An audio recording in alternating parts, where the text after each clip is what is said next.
Good morning. Calling to order the second day of the October 2019 ACIP meeting. Glad you are all here. We're going to begin with unfinished business, and so we need to return to the issue of the child, adolescent, and the adult immunization schedules. So which one are we going to start with? Adult?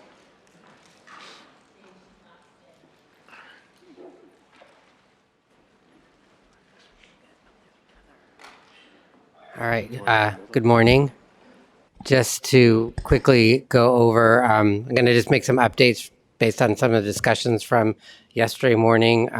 Those will include some changes to Table 2, some changes related to shared clinical decision-making for HPV vaccination, pneumococcal vaccination, and meningococcal B vaccination.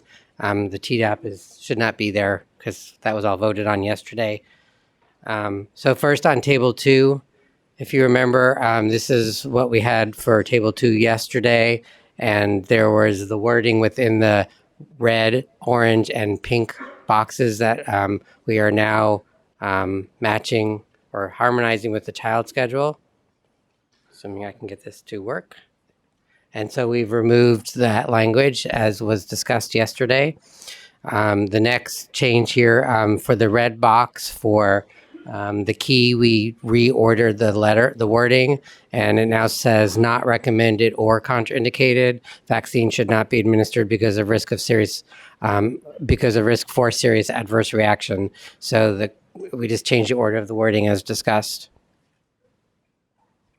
In the notes, first for the human papillomavirus, essentially what we've done is we've taken the shared clinical decision-making language and moved it to a new section or subsection that will be the shared clinical decision-making. So the order we have is routine vaccination, then shared clinical decision-making, and then special situations.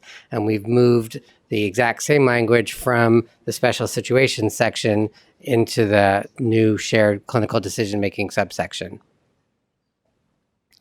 The same is for the meningococcal B recommendation for adults and adolescents that is based on shared clinical decision-making. The standard recommendation for booster doses is still under special situations for MenB, but the shared clinical decision-making recommendation will be under the sub-bullet or subsection for shared clinical decision-making. And then for pneumococcal vaccination, we are going to also introduce this new shared clinical decision-making subsection. The routine vaccination will have the first bullet, which will say only one dose PPSV should be administered on or after the 65th birthday.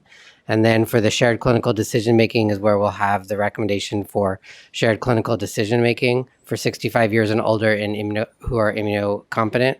And then we reordered the 3 sub-bullets under that recommendation, with the first bullet, sub-bullet now being PCV13 and PPSV23 should not be administered during the same visit. The next bullet will be if both are to be given, PCV13 should be administered first. And then the last bullet would be the spacing between the two. And that's all that I had based on yesterday's discussions. Thank you very much. Open for discussion. Dr. Freihofer. Sandra Freihofer, American Medical Association, speaking as a practicing physician. Can you go back to the slide that doesn't have any of the writing on the red, the orange, and the pink lines? This is a go-to document. This is like an introduction, a quick sort of cheat sheet. And I think taking the writing off really is a disadvantage for practicing physicians and clinicians that are trying to do a quick check. And also, if you think about if you print this schedule in black and white, you're not going to be able to tell what's going on. So to me, it's very helpful to have the white wording on those bars because the color tones are just so similar that even if your color printer is low on ink, you might not be able to discern the difference between those colors. Thank you. Anyone else? Yeah. So can we go to the next slide that has the, so I still have problems with terminology for the red box, not recommended or contraindicated. Vaccine should not be administered because of risk for serious adverse reaction.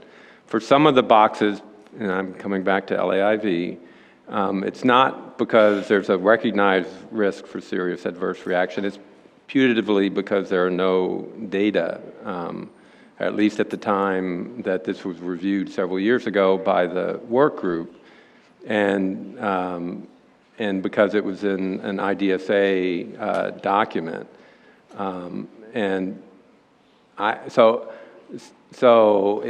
Maybe it can be that it's not recommended, but I don't know that it should say should not be administered. For LAIV, for some of these others, it is not recommended. So I have problems with kind of the global use of red for at least those things related to LAIV. And the other point is— Can I answer that before you keep going? Yeah, go ahead. That's what it says in the LAIV statement. And so the flu group needs to go back and think about it, but that is exactly what it says in the flu statement. So this Actually, is just— it's not, because I looked it up, and what it says is that AIV or IV4 should be administered. It does not say do not administer LAIV. It's our definition, so. This is Andrew Kroger. The flu statement lists a number of conditions that are immunosuppressive, and there's another discussion that's not part of this discussion about what conditions should be considered immunosuppressive. For the flu statement, cochlear implants and CSF leaks are listed under that header, immunosuppression, and then in the table it lists immunosuppression as a contraindication. So that is kind of the logic by which, and The flawed logic, I would put. But I agree that we need to go back and look at it, but I just want to follow through. And one of the other inconsistencies for the pediatric, when we get to that, is that they're live, the only live attenuated vaccine for which there's a red box is LAIV, and so that's somewhat inconsistent too. Dr. Lee. Can I just ask for clarification around the definition of contraindications as it relates to what's listed in the package insert versus do we have to be consistent, or is it okay to differ in some way? so it is not historically consistent with the FDA. FDA and ACIP are not always 100% consistent, but there is a sentence in the general best practices that says a contraindication, and then in parentheses, increases the risk of an adverse reaction. So that's as close to a definition as the ACIP has in the general best practices.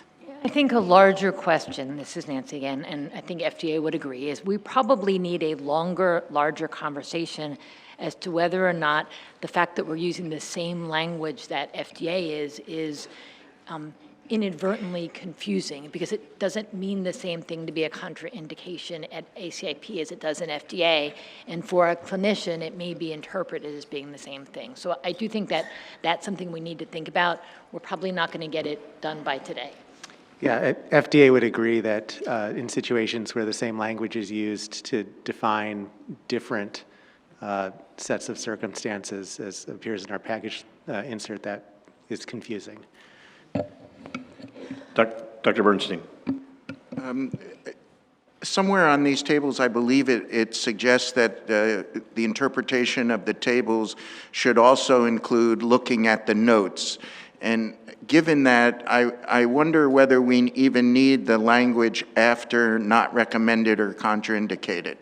I wondered whether we could shorten that, and people are supposed to look at the notes anyway, as described on the very first page. Dr. Cohn.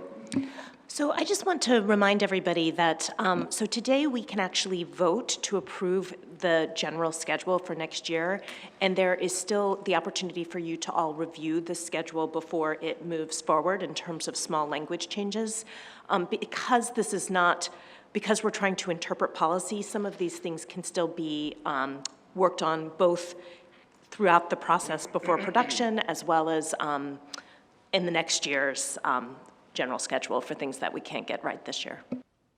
Dr. Kroger? Yeah, I mean, there's a 1.5 weeks before the memo goes to the director for, the schedule, so there's time.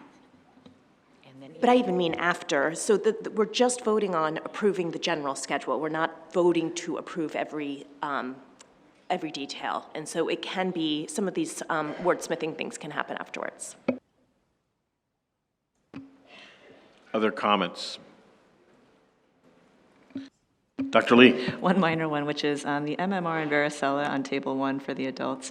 I'm just wondering if, and I know you probably don't want to introduce another color, but may I suggest a consideration of describing that as catch-up? Because I think it may not be clear. It looks like it's routine. It is routine if you're not caught up, is my presumption. Can you pull up the table? So there it is. No, the one before? I don't have table 1 on this slide set. Oh, sorry. Okay. Yeah. So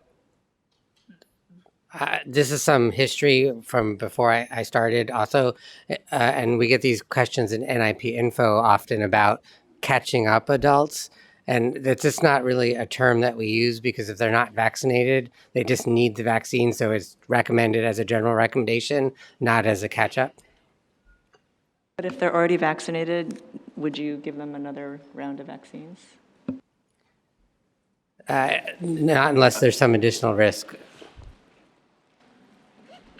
Or like in an outbreak setting. Thank you. Anything else? Anyone else? Oh. All right. Are we, Dr. Messonnier? I'm sorry to ask. The problem is that people use these schedules really differently, and there are as many tweaks and that one person here would say one thing and one would say another. And Amanda's right, we have some time, but could you please just tell us whether you want the words on or off? That's the one thing that would be helpful if we could just get a consensus of the ACIP about the table, the next table, and whether you want words. Dr. Cohn. And I'll just add that one option, because I think it was the word contraindicated that was a problem. You could consider using the word not recommended and then star it or something. You could not have the word contraindicated on that word and still have words. I like that idea. And I do like the word, I like the words on as a clinician. Dr. Hunter. I'd like to move that we approve the schedule as on the slides, except for the fact that we reinsert the words, and instead of contraindicated, we use not recommended in the red box. Do I have it? I would like to second that motion. Further discussion? All right. So we'll begin the vote. We'll start with Dr. Fry to your left. Fry, no conflicts, yes. Vote for. Bell, no conflicts, yes. Hunter, no conflicts, yes. McNally, no conflicts, yes. Paling, no conflicts, yes. Bernstein, no conflicts, yes. Szilagyi, no conflicts, yes. Atmar, no conflicts, yes. Talbot, no conflicts, yes. Bata, no conflicts, yes. Alt, no conflicts, yes. Sanchez, no conflict, yes. Lee, no conflicts, yes. Romero, no conflicts, yes. So the motion carries unanimously. We'll go ahead and make those changes and then send it back for a review to the group so you can look at it one more time. All right, now we move on to the child-adolescent vaccination schedule. Dr. Robinson, would you please? Good morning, everyone. So now we're going to go back through the child and adolescent schedule and revisit a couple of discussed items from yesterday. So first, on table 1, this is the table 1 from yesterday, and there was discussion around the blue box in the HPV row for the 9 to 10-year-old persons. what we now propose is to have the blue box, but with an expanded definition of what the blue box means, similar to what we have in the red table for contraindicated. So you would have the blue box with an asterisk present, and then that expanded definition, which would now read recommended based on shared clinical decision-making or can be used in this age group, which is the portion that aligns with the asterisk. For table 3, in the child and adolescent schedule, this is the table, and we, similar to the adult schedule, also change the order of the language to not recommended or contraindicated, and will also change definition as discussed after the meeting. In the notes section, this is the slide that I put a pause in yesterday pending discussion, but this just shows that the information that was present in the influenza note for conditions under which LAIV should not be used was changed from a paragraph format to a bulleted format to be consistent with how similar language is presented elsewhere in the schedule. Within the meningococcal B note, the clinical discretion section will similarly be now named shared clinical decision-making section for consistency with the new language and consistency between the child and adolescent and adult schedules. And those are the revisited topics. Thank you. Open for discussion. Dr. Bernstein. It's great trying to resolve the HPV issue there. Is it possible for the asterisk, the language that's associated with the asterisk, to be separated a bit so that it's more easily identified? I had a little bit of trouble finding it, actually. Certainly, we can move that down to the next line. Yeah. Yeah, we'll move it down so that it'll kind of stick out right under the blue box. Yeah. Mm-hmm. Any other comment? Dr. Szilagyi. To point out, I think this is a good change, and it really follows the policy that we set. Dr. Don't laugh Messonnier. at me, but can you go to the next table? Do y'all care that there aren't words in these boxes? It's okay that it's different. It's okay, Dr. Freihofer, that there aren't words. It would be squishy to put words in there. Sandra Freihofer, American Medical Association, speaking as an internist. I don't see these kids. So good luck, pediatricians. Speak. Dr. Hunter. I was going to make a similar snide comment that pediatricians have better eyes than family physicians and internists. Dr. Paling. Speaking as a pediatrician and using it, it has never caused problems, so I like staying as is. Well put. Anybody else? All right, does the committee feel ready to vote? Okay, may I please have a motion? Dr. Bernstein. I move to adopt the changes in the recommended schedule for 2020. Can I have a second? I second the motion. All right, any further discussion? All right, we'll begin voting with Dr. Lee and then to her right. Lee, no conflicts, yes. Sanchez, no conflict, yes. Alt, no conflicts, yes. Bata, no conflicts, yes. Talbot, no conflicts, yes. Atmar, no conflicts, yes. Szilagyi, no conflicts, yes. Bernstein, no conflicts, yes. Paling, no conflicts, yes. McNally, no conflicts, yes. Hunter, no conflicts, yes. Bell, no conflicts, yes. Fry, no conflicts, yes. Romero, no conflicts, yes. The motion carries unanimously. All right. I'd like to thank both of the adult and child recommendation work group leads for working so hard to adopt these changes overnight. That was really very helpful to the committee, so thank you.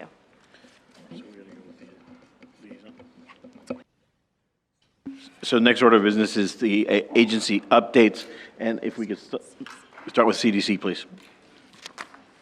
Thanks. Good morning, everybody. It's been a busy time since we last saw you, and I'm just going to go over a few things that aren't otherwise covered at the ACIP meeting that I thought would be important for you to hear.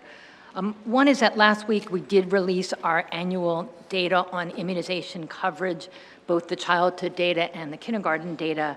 It's reassuring that overall in 2-year-olds, coverage remains high. However, it is disturbing that 20 states now have MMR coverage less than 90%, which clearly puts them at risk.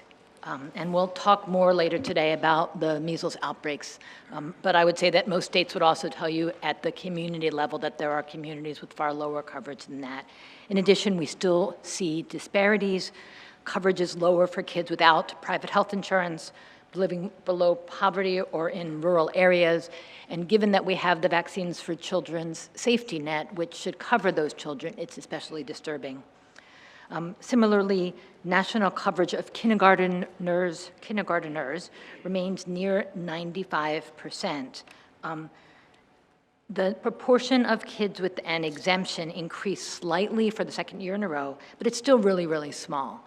On the other hand, there are a number of states that have kids that are in what's called the grace period. A grace period is what we call when you start school and you, of course, the school has a priority to get your kids started, but you have your pediatrician's appointment the next week, and so you're entered into a grace period. But many states actually don't have the resources, and education departments don't have the resources to follow up those kids. And so in many states, the number of kids that are in a grace period are actually higher than the number of kids that have an exemption, which means that if we could figure out if those kids get vaccinated or actually make sure that they get vaccinated, the number of kids that are in the period that aren't vaccinated would be much lower. And so we're really trying to encourage the support to close those grace period gaps. Last month, we also published our flu vaccination coverage estimate for last season. That's published online. Overall coverage is lower than we'd all like. It's 62.6% among children 6 to 17 years of age. Now, that is a 5% increase compared to the previous year. And among adults, it was 45%, which is an increase of 8 percentage points over the previous year. It's always nice when flu vaccination coverage goes up. However, I would remind you that the previous season was a bad flu season, which got a lot of publicity and lots of pediatric deaths. And we generally do see a trend up in the year afterwards. Increasing coverage by even 5% would prevent another 4,000 to 10,000 hospitalizations every year, depending on the flu season. And so those small improvements in flu vaccination coverage remain really important to us. Last month, CDC published a Vital Signs on maternal vaccination. Vital Signs is CDC's way to really harness the power of the communication enterprise at CDC to get out a message. And this was an MMWR highlighting the importance of vaccinating pregnant women with both Tdap and flu vaccine, good for the moms, good for the baby, important to build that infrastructure. Obviously, ACOG has been very supportive of these efforts, but not every obstetrician is prioritizing vaccination. And we also know that even for obstetricians that do, pregnant moms come in with lots of misconceptions about vaccines already, that we really need to do a better job in the whole surround of immunization. Finally, we know that attitudes around vaccines are set frequently when moms are pregnant or in the first few weeks after they deliver their kids before they see their pediatrician for the first appointment. So that time period is really important to make sure that we're getting accurate information to pregnant women and their families. Last month, President Trump signed an executive order entitled Modernizing Influenza Vaccines in the United States to promote national security and public health. It promotes action to improve the effectiveness of flu vaccines and promote influenza vaccination. In the interest of time, I won't go in detail, but it's published online, and many of the principles are things that we talk about this meeting, not just improvement of immunization coverage, but incremental improvements in the vaccines, as well as the long-term issues around having a faster, better vaccine for pandemic response. Jose, do you want me to say World Polio Day, or do you want to say it? It is World Polio Day, which is the opportunity for the world to end polio. We're closer than ever, and why don't you do it? Because I think you should make maybe the... Happy World Polio Day. Yeah. We are making progress, and it is not a finished job. We have to cross the threshold and cross the finish line, so... And what the announcement yesterday? Oh, the announcement about there will be an announcement very shortly about the total eradication of poliovirus type 3 which would now mean that poliovirus type 1, poliovirus type 2 and 3 are eradicated, and that we're still waiting on type 1. But poliovirus, I think that will be announced next week or today? Today, is it gonna be Today, I announced? thought it was today. Okay, so it'll be announced today that we are now done, we buried poliovirus type 3. So 2 out of the 3 have been eradicated. Okay, wait, my final thing before I give up my chair. Can I just do my final thing before Yes, we go give up ahead. the chair? Now that she's back, we would like to recognize Dr. Carol Baker, the liaison representative for IDSA, because she was recently elected into the National Academy of Medicine. It is one of the highest honors.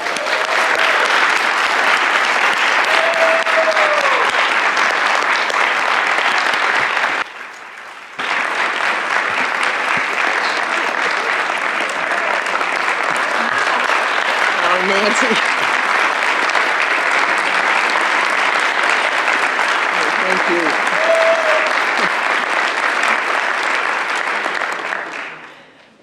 Thank you so much, and I just want to say I'm also a charter member of the National Academy of Being Late.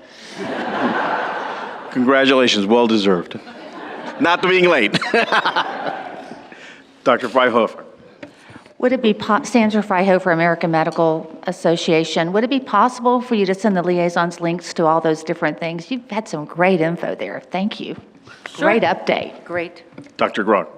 Yeah, I just want to put a plug in, American Osteopathic Association, but the plug is for Rotary International for being so heavily involved with, we're almost there, that much further. An agency that's been instrumental in getting this done along with the Gates Foundation. Any other comments? All right. So now we're going to move to Dr. Beckham, if we could, for agency updates. Great. Good morning. Thank you. It's a pleasure to be here to give you an update on OIDP activities. As you're aware, OIDP is responsible for developing the National Vaccine Plan, and as such, we're in the process of developing the updated plan. As a part of this effort, we've been seeking input from our stakeholders and healthcare providers. The National Vaccine Advisory Committee was also asked to provide input and charged by the ASH to provide input into the goals and priorities of the 2020 plan. And they have developed a draft report, and they actually voted on that in September, and so we have that full report and their recommendations on the goals and priorities for the next 5-year plan of the National Vaccine Plan, and they also gave us some input on stakeholders as well. We posted a request for information, seeking input from the public on ways that we can strengthen and improve the vaccination system across the lifespan and communicate priorities for ensuring safe and effective vaccination and the optimal use of vaccines. And the RFI comment period actually ends today at 5 p.m. Eastern Time. So if you haven't already done so, please submit your comments for the next National Vaccine Plan. As far as an adult immunization, in August, we concluded the HHS Regional Adult Immunization Stakeholder Meeting Series, and that was an effort that was developed in support of the National Adult Immunization Plan. And over the past 2 years, the initiative brought together nearly 500 immunization stakeholders from almost every state across the country to discuss, strategize, and collaborate around immunization at the local, state, and regional level.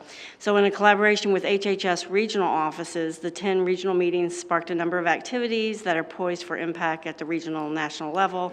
And a few of those examples include reestablishing immunization coalitions in Illinois and Minnesota, training stakeholders on how to use immunization registries to optimize HPV vaccination in New Jersey, New York, and New York City, and developing and strengthening partnerships among state health departments and departments of corrections to enhance vaccination among correctional facility populations. We also gathered a number of promising practices throughout the initiative, and we plan to share them in a final report on the website in the next coming month.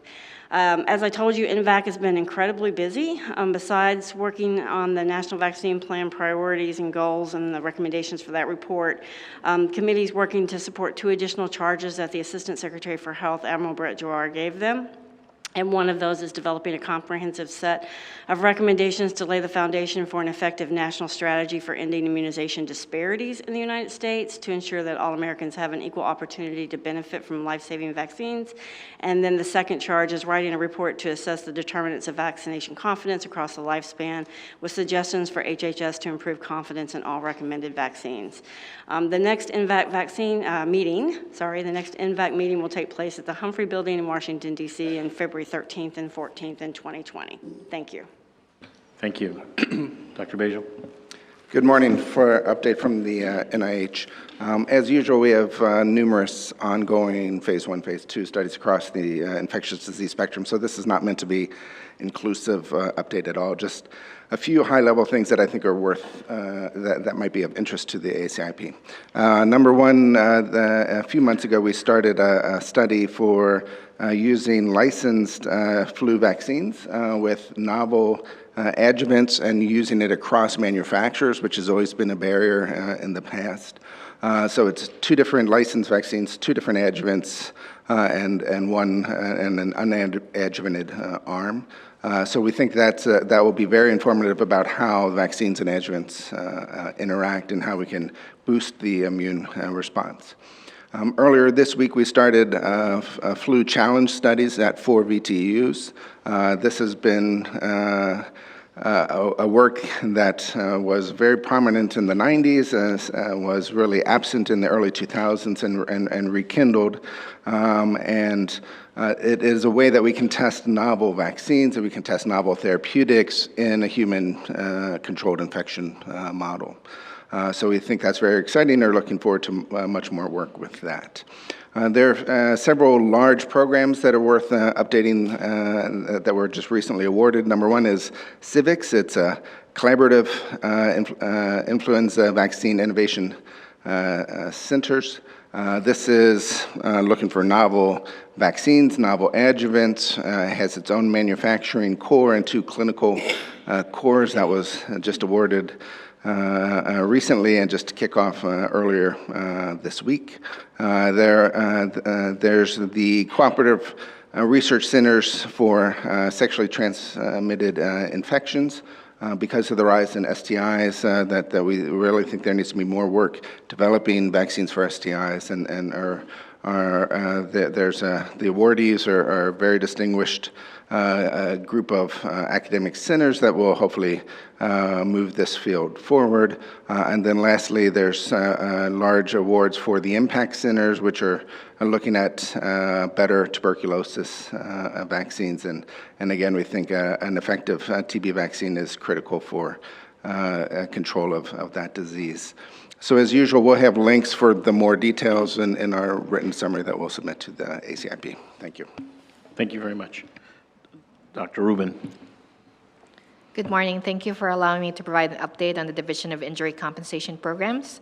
The National Vaccine Injury Compensation Program continues to process an increased number of claims. In fiscal year 2018, there were 1,238 claims filed with the VICP. In that same fiscal year, $199.6 million was awarded to petitioners and $26.9 million was awarded in attorney's fees and costs.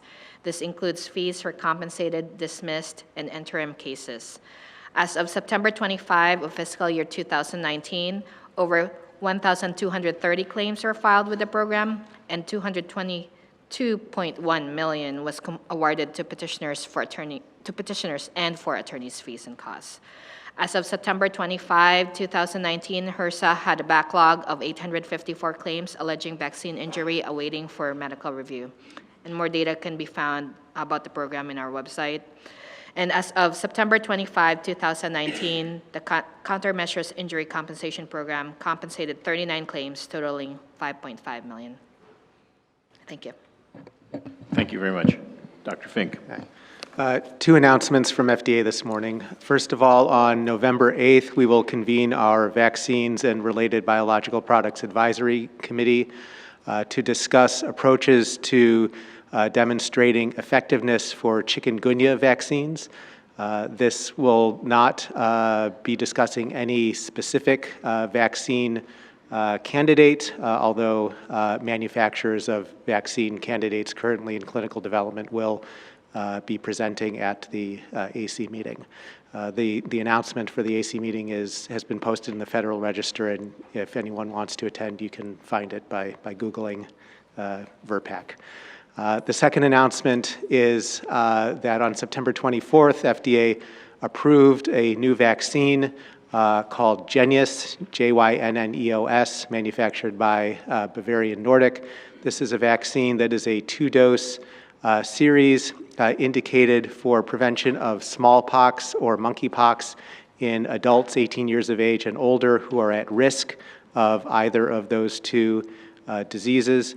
The demonstration of effectiveness was based on a package of data that included immunological comparison to our licensed smallpox vaccine, ACAM 2000, with regards to vaccinia neutralizing antibody responses.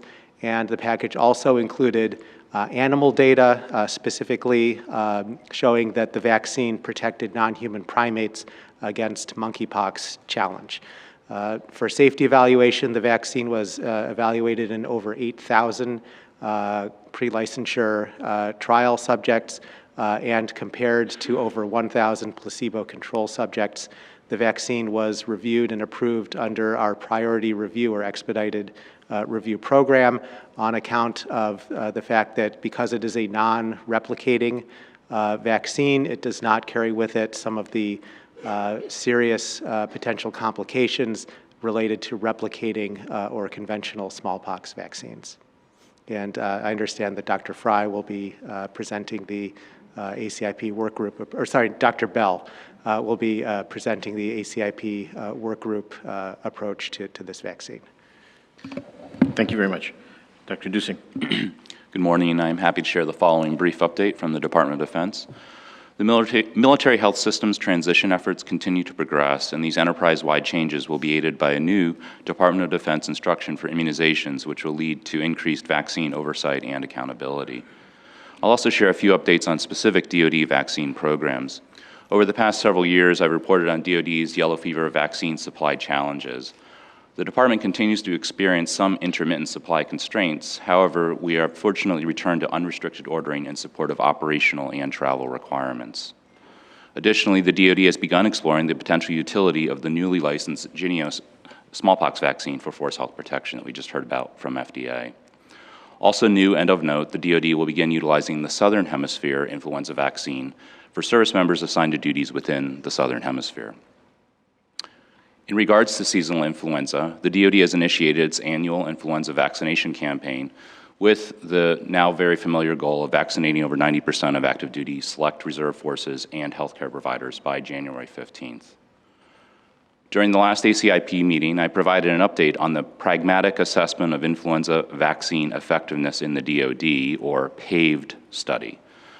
This is a study that's co-chaired by the Immunization Healthcare Division and the Uniformed Services University's Infectious Disease Clinical Research Program. And as a reminder, this is a prospective comparative effectiveness study randomizing participants in recombinant cell culture or egg-based influenza vaccines.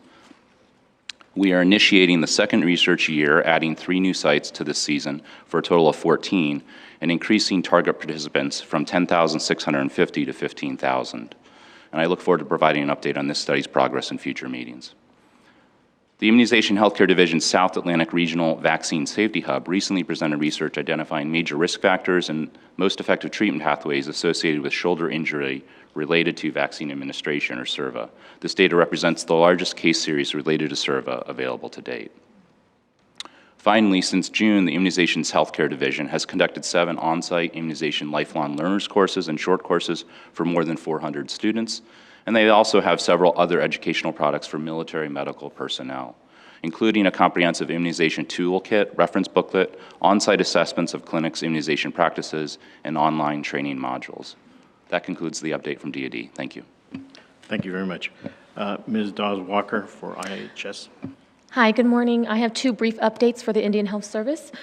First, IHS has been exploring ways to improve their childhood immunization coverage rates among their IHS federal facilities. This summer, IHS conducted key informant interviews and administered a national survey among providers that administer vaccines to American Indian and Alaska Native children within IHS. This included physicians, physician assistants, nurses, clinical and public health nurses, as well as pharmacists, to assess their knowledge, attitudes, and practices around childhood immunizations. Their input and recommendations on how to improve childhood immunization rates and potential successful interventions were solicited, and findings are currently being analyzed. We hope that the survey results will help inform potential interventions, and we look forward to sharing our findings at the next ACIP meeting. And our second update is that we are currently transitioning our forecasting system within our electronic health record, RPMS, from the Texas Children's Hospital forecaster to the ICE forecaster in 2020. Internal testing is currently underway, and we anticipate a national release in early spring. This impacts all of our almost 200 IHS facilities across the country, and this will help to make sure that our facilities have the most up-to-date and accurate ACIP recommendations to provide patient care. Thank you. Thank you. Ms. Califano, Dr. Califano. I have a brief update from Department of Veteran Affairs. Thank you. VA completed the update for its 2019-2020 seasonal influenza clinical preventive services immunization guidance statement. Updates included composition changes for the 2019-2020 flu season and updated tools and resources to assist VA clinicians with implementing this guidance. Thanks. Thank you. I believe that ends the agency updates. So we'll move on to the next topic, which is the Orthopoxvirus vaccine. Dr. Bell, would you please give the introduction session?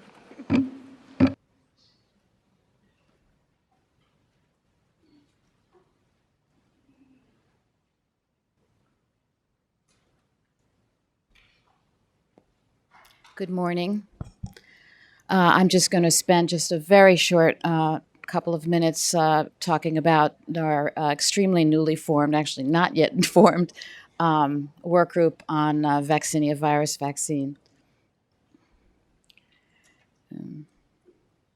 So by way of background, which I'm sure you guys all know, pox viruses are a family of DNA viruses that infect a broad range of hosts, and the genus includes several species that cause disease in humans: variola virus, which is the causative agent of smallpox; vaccinia virus, which is the principal source of smallpox vaccine; monkeypox virus, which has caused multiple outbreaks in Africa and imported cases to other countries, including the United States; cowpox virus, and newly discovered viruses that continue to be discovered.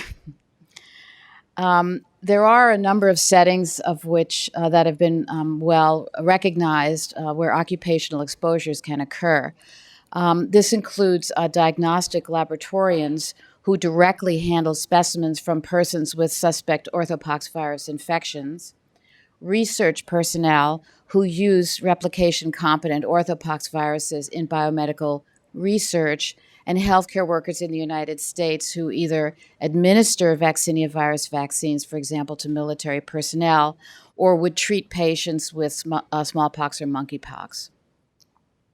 And this is, you can't do a presentation about pox viruses without at least one terrible group of pictures. And so these are a couple of examples of the types of really quite serious infections that have occurred during laboratory and research work. One of ocular vaccinia in a laboratory worker, and another of needle stick inoculation of a researcher who was using vaccinia virus as a vector. And clearly, a vaccination with an orthopoxvirus vaccine can prevent these infections. So just a few other general points about these vaccines. The vaccinia virus vaccine provides cross-protective immunity against other orthopoxviruses. So, for example, monkeypox. It facilitated smallpox eradication, obviously, and it is currently recommended by the ACIP for use in laboratory and healthcare personnel at risk for occupational exposure. And this is just a little screenshot of the most recent ACIP statement on this question from 2015. So just a little bit more about vaccinia virus vaccines. The first generation of vaccinia virus vaccines, the brand name is Dryvax, which is a vaccine that was propagated in calf skin, was sort of updated in the ACIP statement in 2001. In 2015, as I mentioned, the second generation vaccine, which is the brand name is ACAM 2000, manufactured by Acambis, replaced Dryvax. It's propagated in tissue culture, and is made from a purified clone of the strain that was used to make Dryvax. And importantly, it has a safety profile which is similar to that of Dryvax. And as you just heard from our FDA colleague, in 2019, a third-generation vaccine by Bavarian Nordic, which I now recognize is pronounced Jynneos, was licensed by FDA. This is, as you just heard, an attenuated live replication deficient vaccinia virus, which therefore can be used in persons for whom ACAM2000 is contraindicated. And I'll talk about that again in a moment. So the work group is being formed in order to update ACIP recommendations for the use of Jynneos, newly licensed, to prevent orthopoxviruses in persons, virus infections in persons at risk for occupational exposure. We plan to review available data about the safety and effectiveness of Jynneos, including among persons with these following conditions: atopic dermatitis, immunocompromising conditions, and pregnancy, which are the major groups for whom ACAM2000 is contraindicated. Importantly, also includes people who have household contacts that fall into these categories.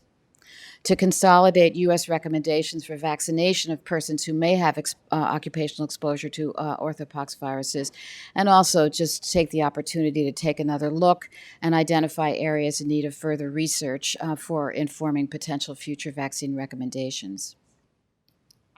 So as I mentioned, we're just now getting started here, so we've been working over the last short period of time to determine the scope, and we'll be continuing to work to collect available data. We'll then be identifying work group members, forming the work group by approximately the beginning of next year. ACIP, according to this, at least our current back-of-the-envelope timeline, can expect to begin to hear presentations from this work group at the June meeting, and we'll publish the recommendations, the new guidelines, the following year. The ACIP work group co-leads are Dr. Agam Rao and Dr. Brett Peterson, who's over there sitting next to Nancy. And we'll be in the process, as I say, over the next short period of time to identify work group members and begin our data review and work group meetings. So thank you very much. And if anyone does have any questions, of course, I'm happy to attempt to answer them. Thank you for that presentation. Any questions from the committee? Dr. Hunter. Having dealt in directly with a case of monkeypox in a clinical setting in Milwaukee, I have a little bit of experience with this, but I'm just curious, was the vaccine studied in Western Africa with people who could have gotten exposed to monkeypox? Was that some of the people that were part of the study? Would our FDA, oh, Brett, you want to answer it? Go ahead. Yeah, so currently, hi, I'm Brett Peterson, CDC's Poxvirus and Rabies branch.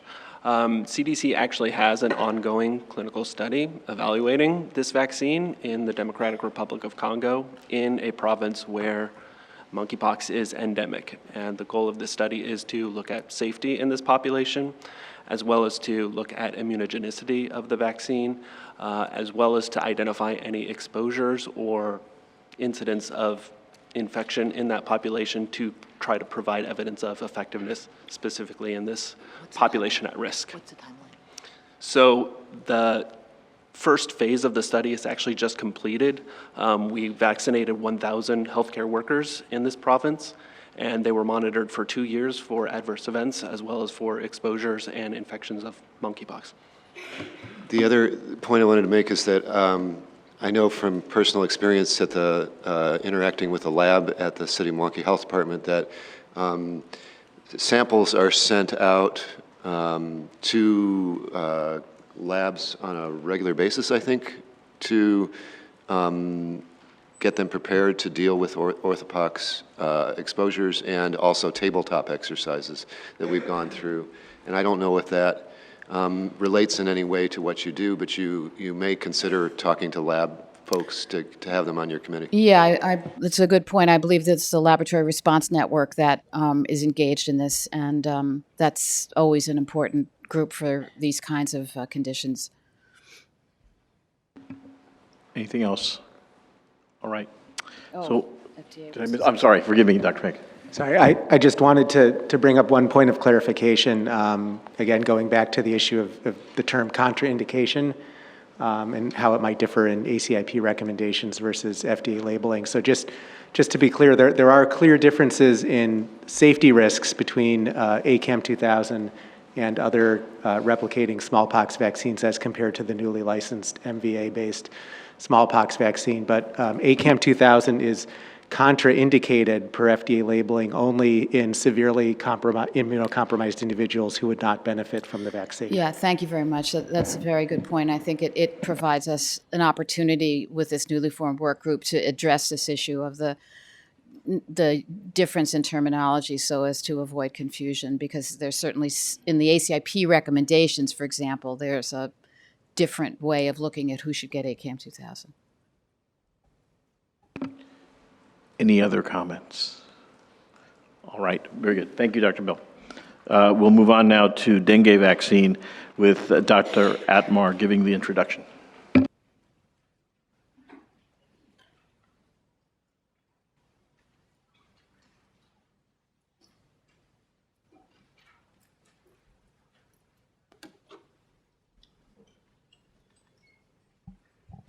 Good morning. So to begin, this is the group that makes up our work group, and with changing of the guard, we have 3 new ACIP members that have joined our work group: Beth Bell, Veronica McNally, and Kathy Paling. And as always, we want to thank and recognize all the other members of the work group and the hard work that they've done over the past several months. And you're going to hear later this morning from our CDC lead, Steve Waterman, and also from Gabriela Paz-Bailey, who's our co-lead. So since we last met, the work group has had a number of discussions, including discussion of dengue vaccines in seronegative individuals, and gone over many of the vaccine trials that have been done in the past. We're developing a perspective on the Dengvaxia, which is a partially effective vaccine, primarily in persons who are seropositive. We examined and have started to examine in discussion with practitioners in Puerto Rico and public health in Puerto Rico the feasibility and needs for implementation of a dengue vaccine in children 9 to 16 years of age, and we'll continue to do that in the coming months. We oriented our new members, ACIP members, to bring them up to date on the discussions that have taken place over the past year or so. Looked at cost effectiveness analysis in Puerto Rico and performed a grade analysis. So today, in fact, Gabriela Paz-Bailey will present the grade analysis for Dengvaxia. That'll be followed by Alex Perkins from the University of Notre Dame, who will go over a cost effectiveness analysis in Puerto Rico. And then Steve Waterman will summarize the work group discussions to date and what we view as our next steps. We plan in February then to present information about Dengvaxia acceptability and feasibility of use of the vaccine in Puerto Rico and the evidence to recommendations. And then, as you'll hear later this morning, there are some other issues that will need to be addressed before we can come before the committee to try and make a decision about what the recommendations for the dengue vaccine are. So right now, our June 2020 presentations are to be determined. So with that, I'll turn it over to Gabriela.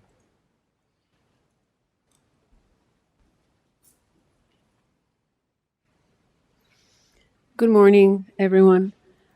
Thank you for the opportunity to present to you today. The objectives of this talk include a review of dengue and why it is a public health problem, a review of the dengue vaccine or CYD-TDV increased risk among younger children. I will present the PICO and the policy question, and then review the grade analysis on the evidence on CYD-TDV. Dengue virus is transmitted by Aedes species mosquitoes, primarily Aedes aegypti and Aedes albopictus, and is the most important arbovirus in terms of worldwide morbidity and mortality. It is estimated that there are 390 million infections every year. About 100 million are associated with clinical symptoms. There are 500,000 hospitalizations and 20,000 deaths. And epidemics typically have a cyclical pattern over years, with seasonal incidence correlated with higher temperatures and with rainfall months. Dengue virus is a public health problem throughout the tropics and subtropics in 128 countries, and it's endemic in Asia, Latin America, and the Caribbean, in Africa and the Pacific. And also with increasing travel and connectivity, more areas are becoming at risk. It is caused by 4 antigenically closely related viruses, dengue 1, 2, 3, and 4. And the clinical disease varies from a mild, undifferentiated fever to severe disease with shock, hemorrhage, and severe organ involvement, such as hepatitis or encephalitis. The case fatality ratio for severe dengue is 10% or higher when untreated, but it can be less than 1% with good clinical management. And the most important factor for severe dengue is secondary infection with a different virus type. I will briefly review the efficacy data among all age groups as background to the grade analysis. The grade analysis will focus on the 9 to 16-year-old children. So CYD-TDV is a prophylactic tetravalent live attenuated viral vaccine, and it's based on a yellow fever backbone.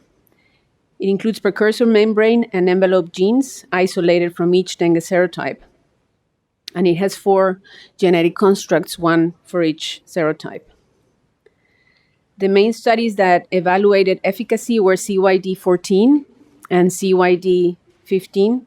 These were phase 3 randomized observer-blind placebo-controlled studies. CYD14 included 11 centers across Asia-Pacific and a total sample size of 10,000 subjects randomized 2-to-1. And only 2,000 subjects had baseline samples to determine serostatus before vaccination. CYD15 included 22 centers across Latin America and a total sample size of 20,800 subjects. And again, only 2,000 had known baseline serostatus. This graph summarizes the vaccine schedule and the trial follow-up time. 3 doses of the vaccine were administered at month 0, 6 months, and 12 months. Vaccine efficacy against virologically confirmed dengue was available up to 25 months when the active phase of the trial ended and the hospital phase of surveillance started. The hospital surveillance phase monitored the risk of hospitalization and severe dengue up to 6 years after the first dose of the vaccine. Vaccine efficacy against symptomatically virologically confirmed dengue or VCD was lower among younger participants, as you can see in the study from Asia.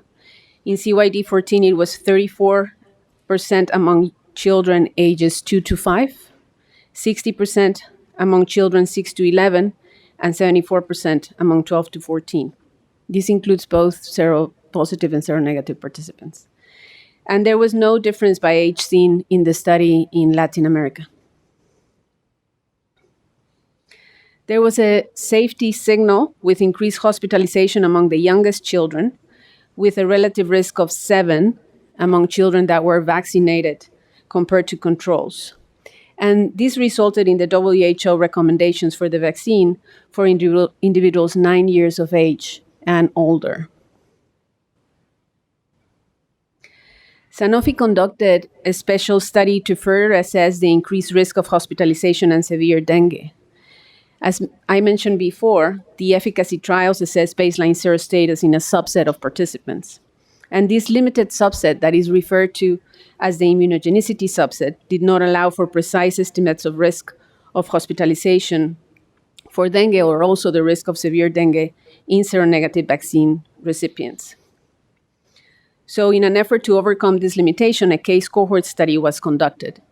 Blood samples that had been collected after the third vaccination, that was month 13, were used to retrospectively determine baseline serostatus in this post-hoc study. All cases of virologically confirmed dengue, hospitalization, and severe dengue were included, and also 10% of participants that were randomly selected after stratifying by age and site. In the supplemental study, they used different analytical methods, including multiple imputation, targeted minimum loss-based estimator, or TMLE, and the NS1 test results from month 13. This supplemental study showed that while the vaccine was effective against hospitalization and severe dengue among seropositives, efficacy was graded among older children. You can see the hazard ratio was 0.5 for children ages 2 to 8 for hospitalization and 0.2 for children ages 9 to 16. And it was similar for severe dengue. The most important aspect in defining this vaccine only for seropositives is the increased risk of hospitalization and severe dengue among seronegatives. The increased risk was significant overall and among younger children, and there was a non-significant increased risk for older children. This data became available later and after the first round of WHO recommendations on Dengvaxia and resulted in revised recommendations by SAGE to vaccinate seropositive individuals only. The FDA approved CYD-TDV in May of 2019. The indication was for children 9 to 16 years of age with laboratory-confirmed previous dengue infection and living in endemic areas. The FDA indications further establish the vaccine cannot be used in individuals not previously infected or with unknown serostatus, and previous dengue infection can be assessed through a record of a previous positive lab test or through serological testing before vaccination. There are established tests to diagnose acute symptomatic dengue infections, such as PCR detection of antigen or IgM seroconversion. However, a dengue seropositivity screening test would need to be able to identify true positive and true negative past infections that may have occurred several years in the past. And there is some uncertainty regarding the performance of the test for this purpose. High sensitivity and specificity are needed, and also high positive and negative predictive values that will be affected by the background seroprevalence. SAGE has proposed that the target product profile of a dengue screening test would need to be a rapid diagnostic test that measures dengue-specific IgG that can be performed from finger prick blood and provide a test result in less than 30 minutes and have a specificity and sensitivity above 90%. Tests with a given sensitivity and specificity are more likely to misclassify truly seronegative individuals in low transmission settings than in high transmission settings because the pre-test probabilities are lower. And I want to show you two examples. In this example of a 20% seroprevalence with a test specificity of 90% and sensitivity of 70%, 36% of persons testing positive would be false positives or actually negative for dengue infection. In a higher prevalence setting of 80% prevalence, the positive predictive predictive value is higher, and then only 3% of persons testing positive would actually be false positives. The problem here would be the imperfect sensitivity, since more than half of those testing negative would be true seropositive who could benefit from the vaccine. So I will now review the policy question and the results from the GRADE analysis. In terms of the PICO, the target population for our policy question are persons 9 to 16 years of age with laboratory confirmed previous dengue infection and living in endemic areas. And endemic areas are considered Puerto Rico, American Samoa, USVI, Palau, and the Federated States of Micronesia.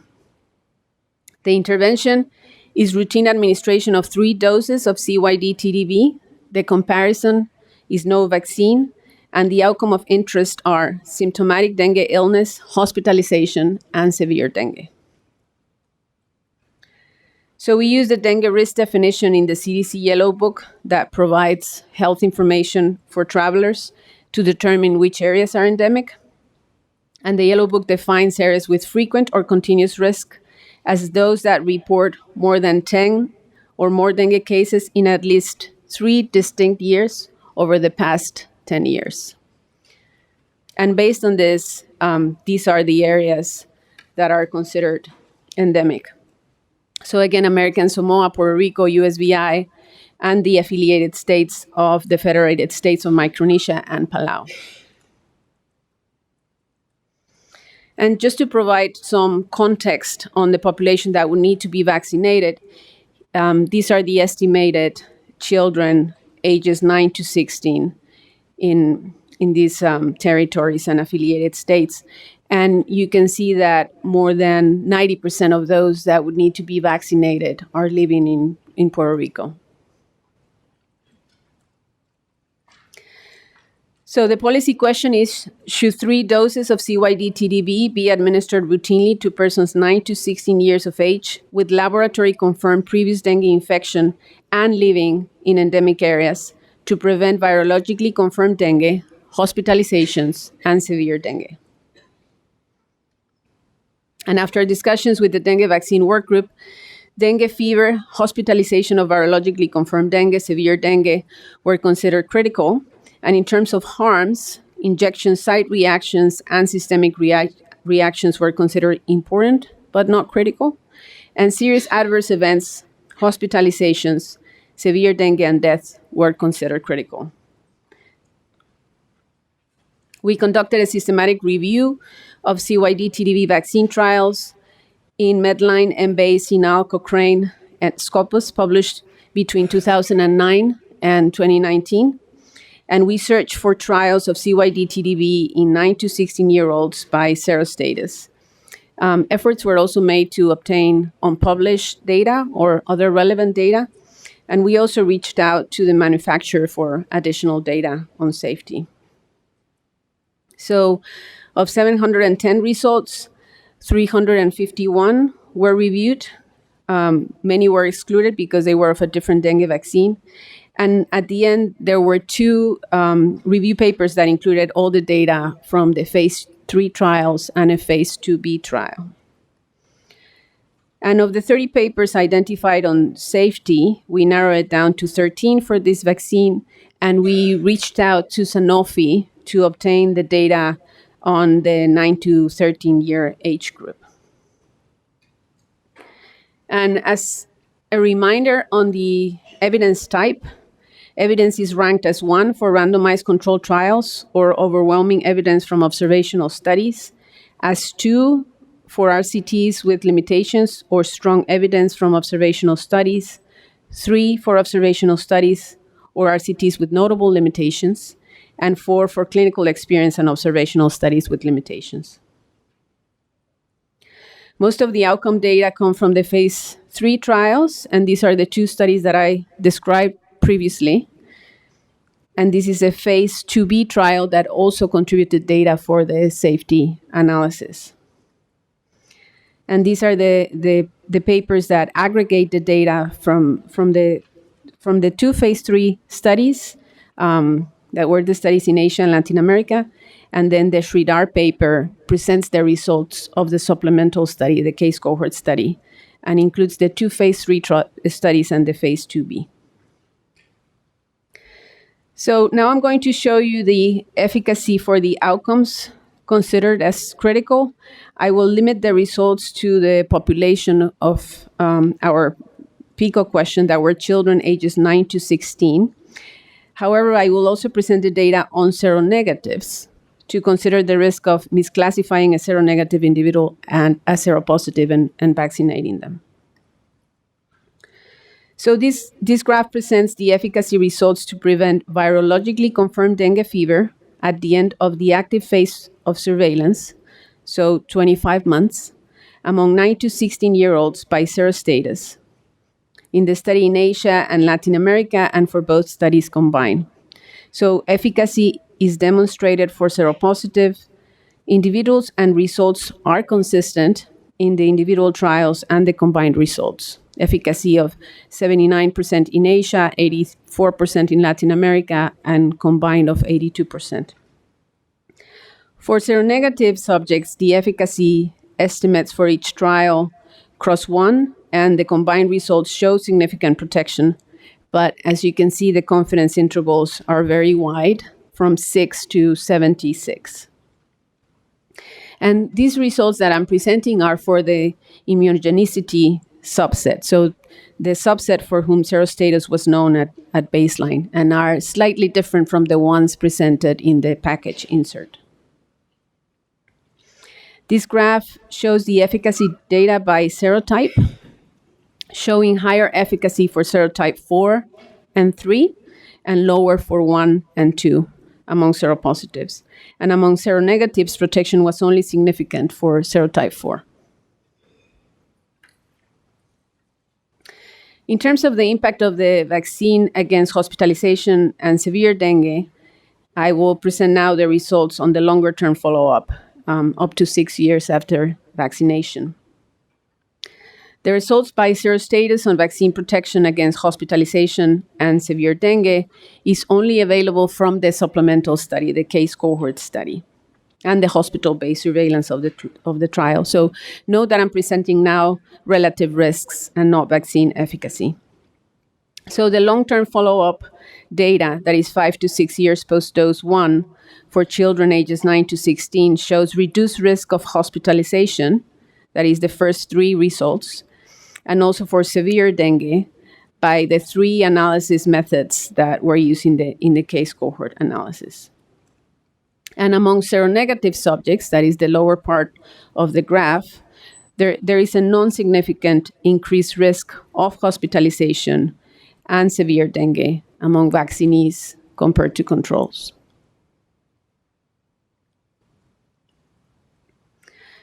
Risk of hospitalization among seropositives was lower for serotype 4, but with wide confidence intervals, and similar for the other serotypes.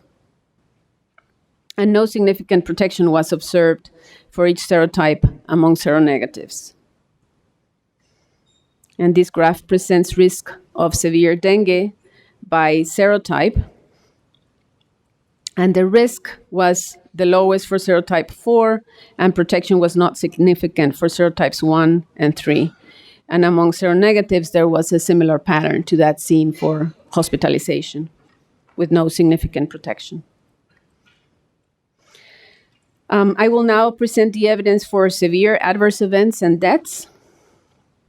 There were no differences in severe adverse events at 28 days. And at 6 months, there were fewer adverse events in the vaccine group compared to the control group. There were equal number of deaths in the vaccine and in the placebo groups. So in terms of the evidence level, for the outcome of virologically confirmed dengue among seropositives, the initial evidence level was 1. We considered the risk for bias, inconsistency, indirectness, and imprecision as not serious, and the final evidence was 1. These are the outcomes for seropositives. For the other 2 outcomes, hospitalization and severe dengue, The initial evidence level was 3, since it comes from an observational study, and we upgraded it for strong association, risk of bias, inconsistency, indirectness, and imprecision were considered not serious, and the final evidence level is 2. Now, these are the outcomes for seronegatives. The outcome of virologically confirmed dengue started at an initial evidence level of 1, but we downgraded it for imprecision. The imprecision was due to the small sample sizes and the wide confidence intervals. Hospitalization and severe VCD started at a 3 due to the study design, and we also downgraded it for imprecision for a final evidence level of 4. And the evidence type for harms, serious adverse events and deaths, started and finished with an evidence level of 1. So as you could see, the vaccine efficacy varied by serostatus, by age, and also by serotype. The studies for vaccine efficacy included both RCTs and a case cohort study. The evidence level for VCD, hospitalization, and severe dengue among seropositives was high, and there was no evidence of harm. And among seronegatives, the evidence level was lower, and there was a non-significant increased risk for hospitalization and severe dengue among those seronegative receiving the vaccine. So I just want to acknowledge the members and contributors to the dengue vaccine work group, and I would be happy to answer any questions. Thank you very much for this nice presentation. Questions? Dr. Lodgy. Thank you. That was a really nice presentation. You talked about the issue of the difference in false positive depending on the prevalence of disease. What is the prevalence in Puerto Rico or the other territories? Yes. Unfortunately, there is not a lot of seroprevalence data available for Puerto Rico and the other U.S. territories. However, we do have some information from modeling, mathematical modeling that was done from passive surveillance cases reported that suggests that seroprevalence at age 9 in Puerto Rico is about 65%. We also have some preliminary data from a cohort study that were conducted in southern Puerto Rico, and it sort of supports that finding. So about 65% at age 9. So then there would be kind of a somewhat low rate of false positives, but yes, still there. Okay, thank you. Dr. Fry.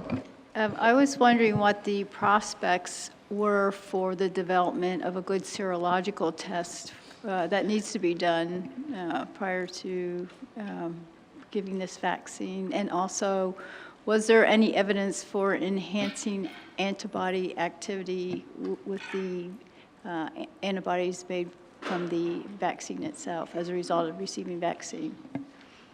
So let me answer the first question, and then you can repeat the second one since I could not hear. So in terms of the development of new tests, there are a couple of tests available in Puerto Rico that are not FDA approved, but are being conducted under CLIA by a couple of private laboratories. The performance of the test, we only have what the manufacturer reports, and they're supposed to be high, but no independent evaluation has been conducted. And the risk of a lower specificity is higher now after the Zika epidemic in Puerto Rico, since they're closely related flaviviruses, Zika and dengue. So performance is expected to be a lot lower than what has been reported by the manufacturer. CDC is planning to conduct an independent evaluation of the tests that are available, so we will have better estimates of both sensitivity and specificity. And Sanofi is working with a company in California to develop a screening test, and apparently it's in pretty advanced phases of development, and the test, they think, may be available sometime in 2020. And what was the second question? antibody levels related to? It had to do with enhancing antibody as a result of receiving vaccine and the development of antibodies to the vaccine. Was there evidence for worse side effects? I know you spoke to this a little bit already. Oh, I'm sorry. My question was about the development of enhancing antibodies after the receipt of vaccination and the worsening of adverse events as a result of that. Yeah, so you're talking about antibody-dependent enhancement after receiving the vaccine. And that is sort of the hypothesis for the increased risk of hospitalization and severe dengue among the seronegative. So they were primed with the vaccine, and that sort of works as their primary infection. And then when having a second natural infection, they potentially developed antibody-dependent enhancement and had a higher risk of severe dengue. So what we have is the data that shows, an increased number of severe dengue and hospitalizations, sort of supporting that. And there were the number of severe dengue cases were small, but there was some evidence that the severe dengue cases that happen among vaccinees were more likely to have severe plasma leakage.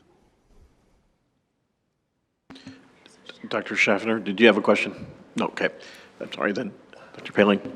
All right.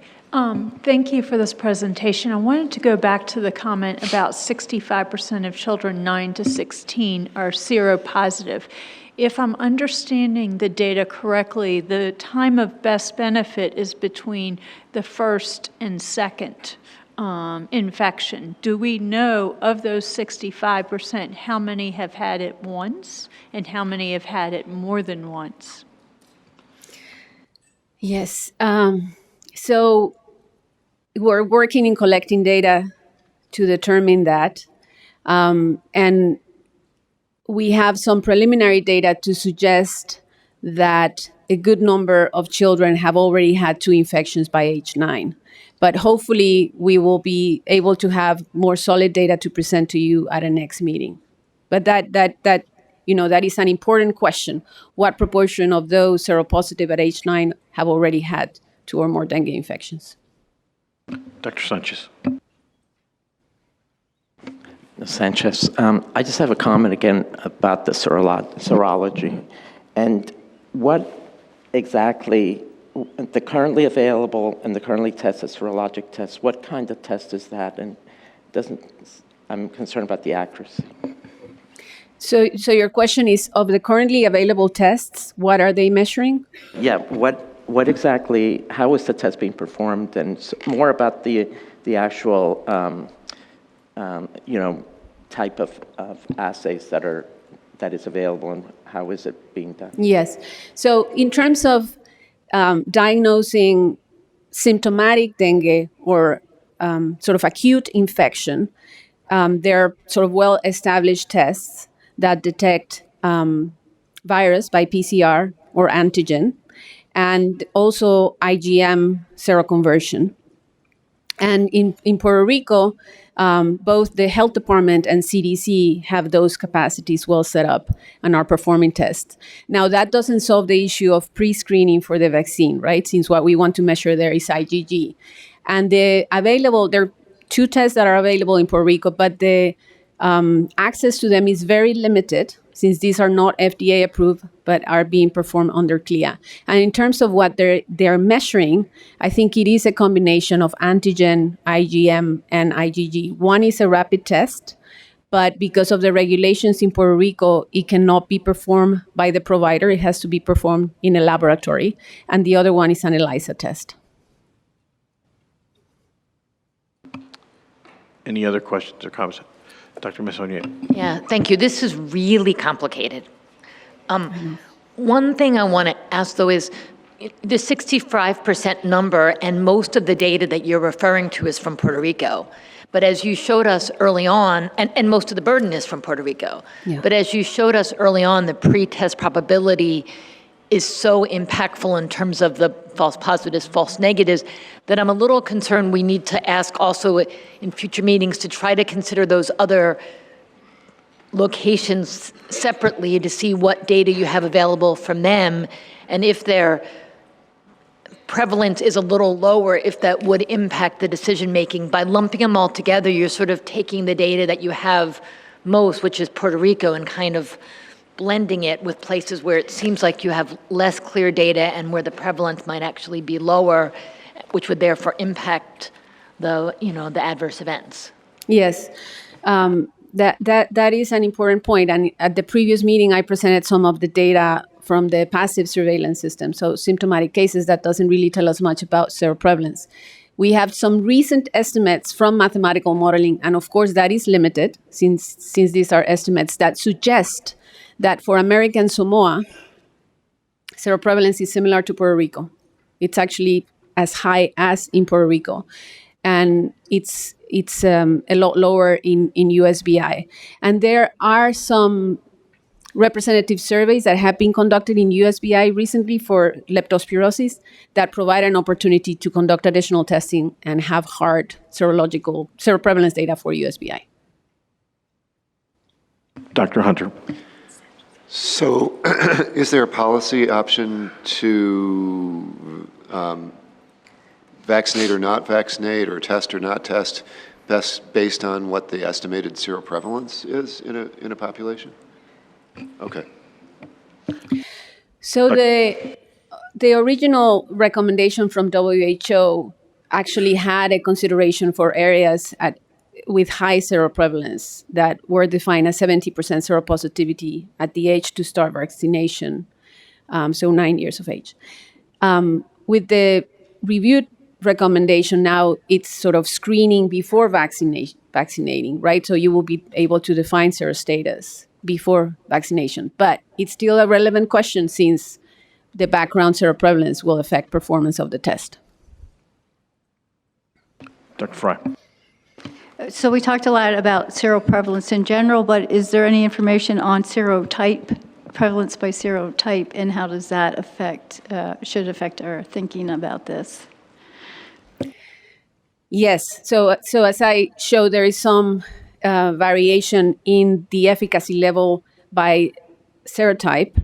The data that we're collecting, at least in Puerto Rico, is going to include PRNT testing. And at least for those with only one previous dengue infection, we will be able to determine the type. With PRNT, once you have 2 or more infections, it's just you have a lot of cross-reactivity, so it's harder to determine the actual type. We also have data from the previous outbreaks coming from the surveillance system. And the last large outbreak in Puerto Rico was mainly dengue 1. Steve Waterman, dengue branch. Just wanted to comment that looking at seroprevalence by serotype is extremely difficult because of the cross-reactivity of the antigens. The way we get serotype data is through PCR data, and that's just incident cases and not a prevalence. I don't think it matters. I think in terms of the vaccine, I mean, there are differences in the serotype-specific efficacy, but I don't think it's a critical issue. Thanks. Yeah, and also just to add that these trials were not really powered to determine serotype-specific seroprevalence, right? That's a secondary analysis. Dr. Sanchez, did you? Dr. Lee.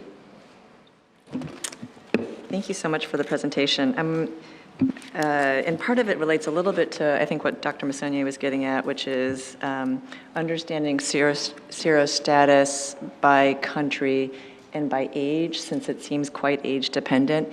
And following up to that question, I actually was wondering if anyone had, and you might not have enough numbers, but the data to look at whether or not there was any interaction in terms of age by serostatus.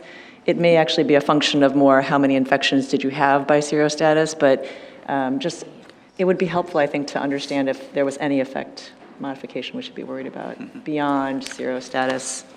Do you know if there's any insufficient information or if that's something that could be explored? Yes. So again, we're sort of in the process of having additional information. And as Steve was saying, it's really complicated to know the specific seroprevalence by serotype. there's an age cohort effect, and there was some variability in the historical outbreaks of which serotype was more prevalent. And I think that could be used to sort of inform for the younger age groups what sort of serotype they were more likely to be infected with. But it will be sort of an inference exercise. Okay. And then my second question relates to the slide on SAEs. I'm trying to understand this because when I'm looking at the SAEs on the proposed outcomes, and partly I might have just missed it, but it includes appendicitis and gastroenteritis and dengue fever as a consequence of the vaccine. But I didn't know, was this something like a signal that had come up earlier that those were the three entities under SAEs, or is there, what's the rationale behind the SAE cluster? And then being able to unpack that data a little bit more on that slide, I think would be super helpful. So I'm not sure if I fully understood the question. So for the severe adverse events, that hepatitis or appendicitis, gastroenteritis, were and included? dengue fever were included in that cluster. And it says, I think it says et cetera, but I want to make sure. Oh, no, it's just those three. So the manifestations of severe dengue could include severe organ involvement, and affection of the liver is one possibility. Steve, I don't know if you want to add anything else to the other severe adverse events. I mean, there's. Sorry, Sanofi would be the best to answer that question in terms of their looking at adverse events in the various preclinical trials and so forth, but and the phase 3 trials. But I think these are just sort of adverse events of any conceivable nature. They're not the ones that are most specific to dengue of concern would have been encephalitis, hepatitis, but gastroenteritis not necessarily. But if there was a severe adverse event, it was recorded. Mm-hmm. Would someone from Sanofi like to comment on that?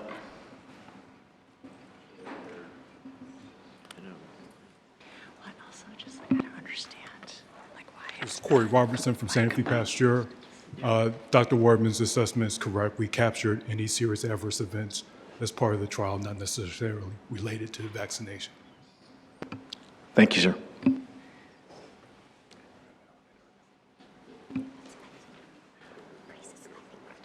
Any other questions, comments?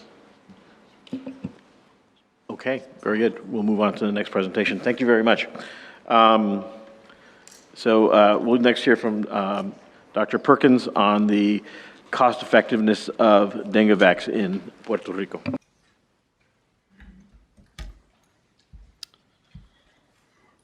All right, thanks very much. So this work that I'm going to present to you today was done in conjunction with a postdoc in my lab, Dr. Guido Espana. And just quickly, we have one conflict of interest to declare with past work funded by GlaxoSmithKline on unrelated work on dengue vaccines. And this presentation and the associated report have completed CDC economic review.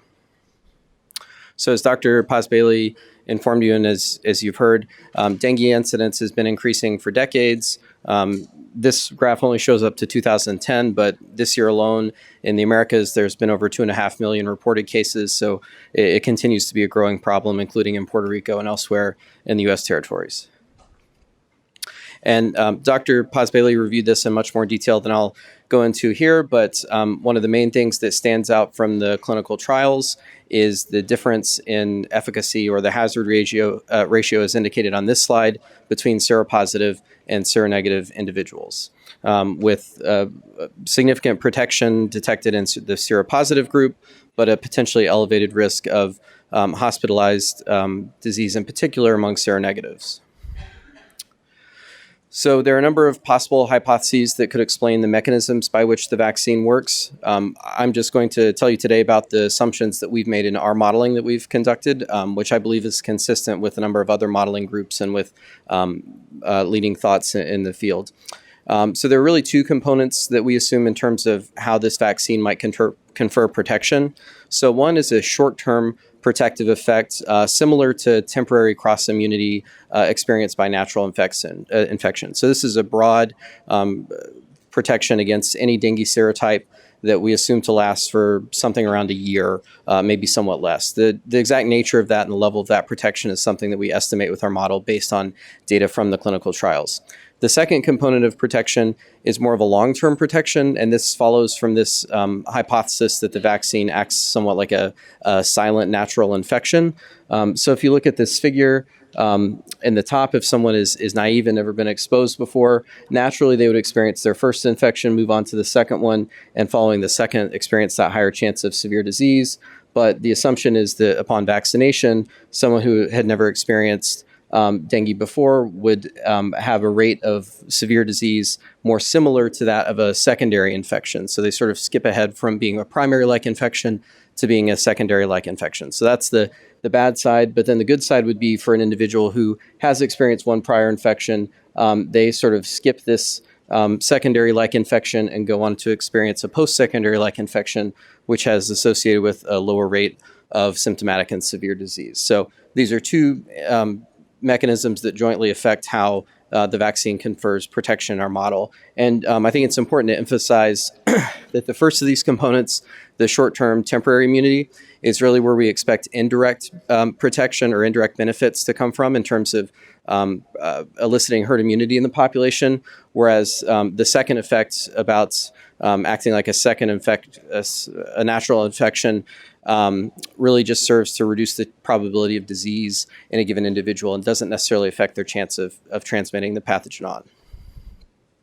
So the current recommendation from WHO, as Dr. Paz-Bailey covered, is to perform pre-vaccination screening. And so this is something that we've been emphasizing in our modeling work over the last year or two. There's really two possibilities here. So the idea, of course, is that you would not vaccinate those individuals who have never experienced dengue before because you don't want to set them up for that secondary-like infection with a higher chance of severe disease. And instead, you would vaccinate those individuals who are seropositive. On the other hand, though, there's the possibility of imperfect screening that we're concerned about, where someone who has never experienced dengue would be vaccinated because they're false positive.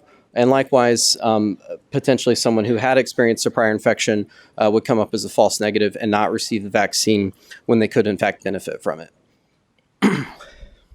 So to address questions around how sensitive and specific the vaccine needs to be in order to achieve a population level and individual level benefit, we used an agent-based model that we've developed over the past 2 years.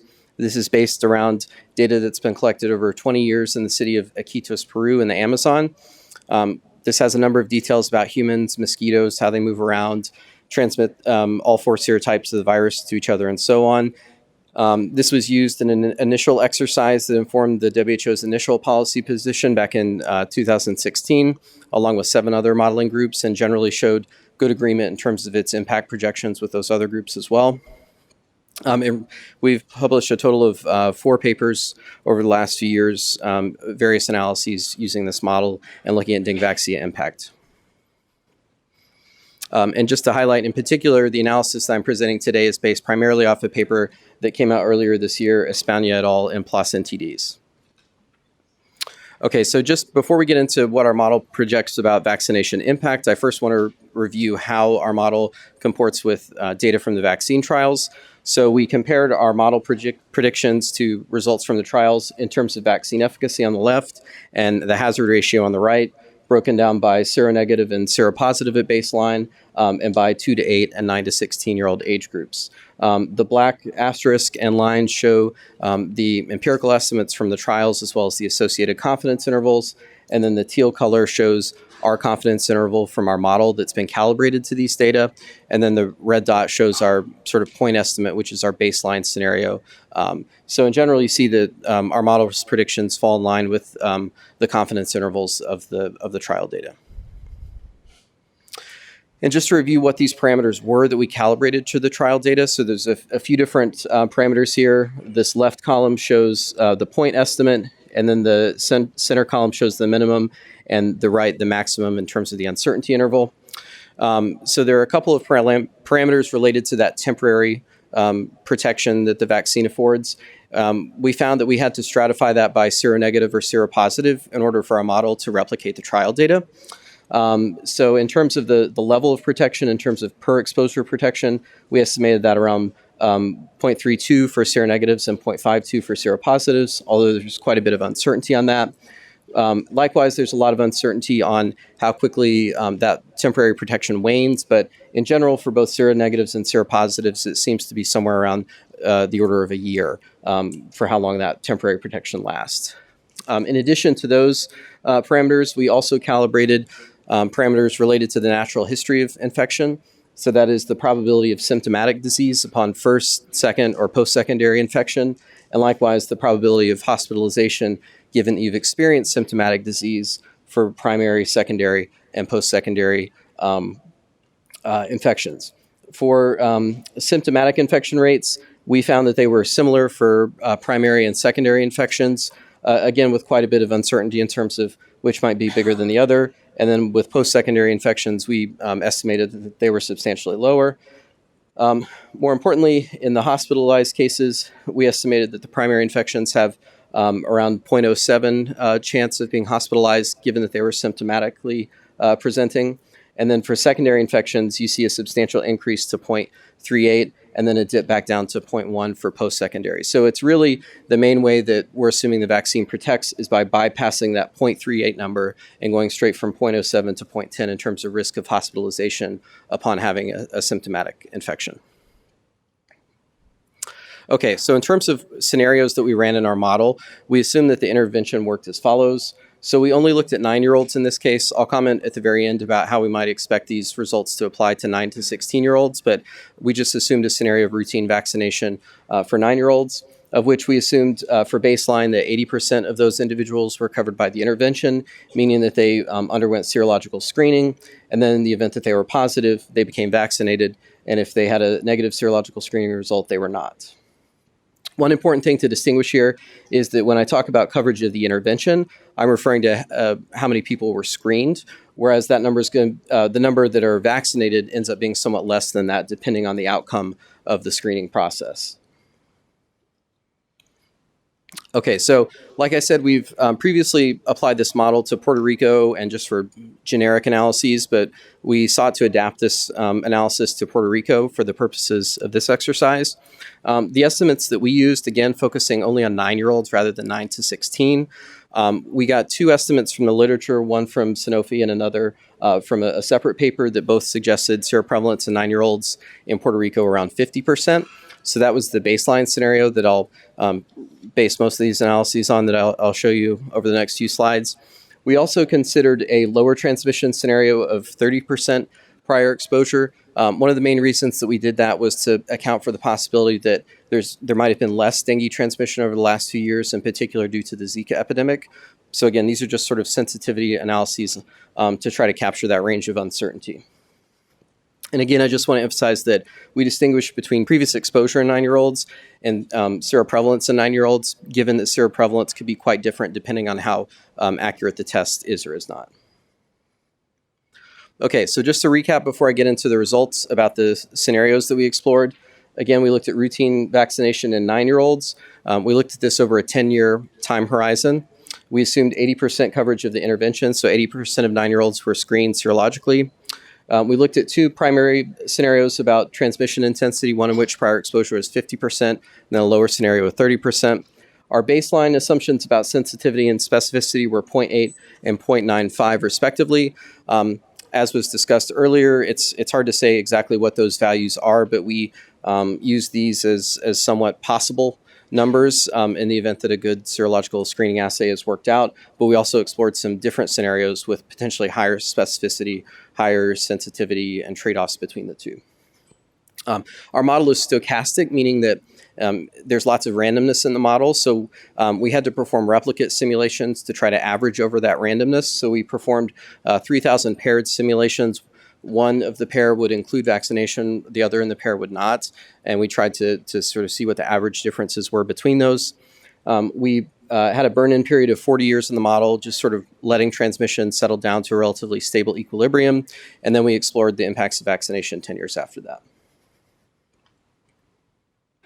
Okay, so just to walk you through one of our primary outcomes that we were looking at in terms of public health impact was the proportion of cases averted. So in the 40-year burn-in period, the intervention and the no intervention simulations were identical, but then after the vaccine was introduced, we start to see some differences, both due to protection from the vaccine, but also due to some degree of randomness, which is why you see some overlap in those lines. Dengue is very heterogeneous disease, and that's reflected in our model. So we really were looking at the difference between the gray and the green line here in a cumulative sense over that time frame. Okay, so some of the first results in terms of public health impacts of Dengvaxia under this scenario. So in terms of symptomatic disease on the left, in general, we see benefits under the scenarios about sensitivity and specificity that we considered. Again, the baseline sensitivity of 0.8, specificity of 0.9. We see an increase in the cases averted with an increase in sensitivity, mainly due to the fact that there's simply higher coverage when there's higher sensitivity because you end up vaccinating more people. And then, of course, a drop-off in impacts when you have a lower sensitivity and you're vaccinating fewer individuals. So that was the main driver of what happened in the symptomatic case, given that our model did not assume an increased risk of symptomatic disease upon secondary infection. But things are much different for the hospitalized cases where there was a dramatic increase in the risk of hospitalization upon secondary infection. There we see, again, potentially some strong benefits of vaccination under these different scenarios about sensitivity and specificity. I'll note that in the 50% scenario, where 50% of 9-year-olds have prior exposure, relative to the baseline, the main place where we see a dip is when there's a decrease in the sensitivity. So in that higher transmission setting, lower sensitivity equates to lower impact because you're just vaccinating fewer children.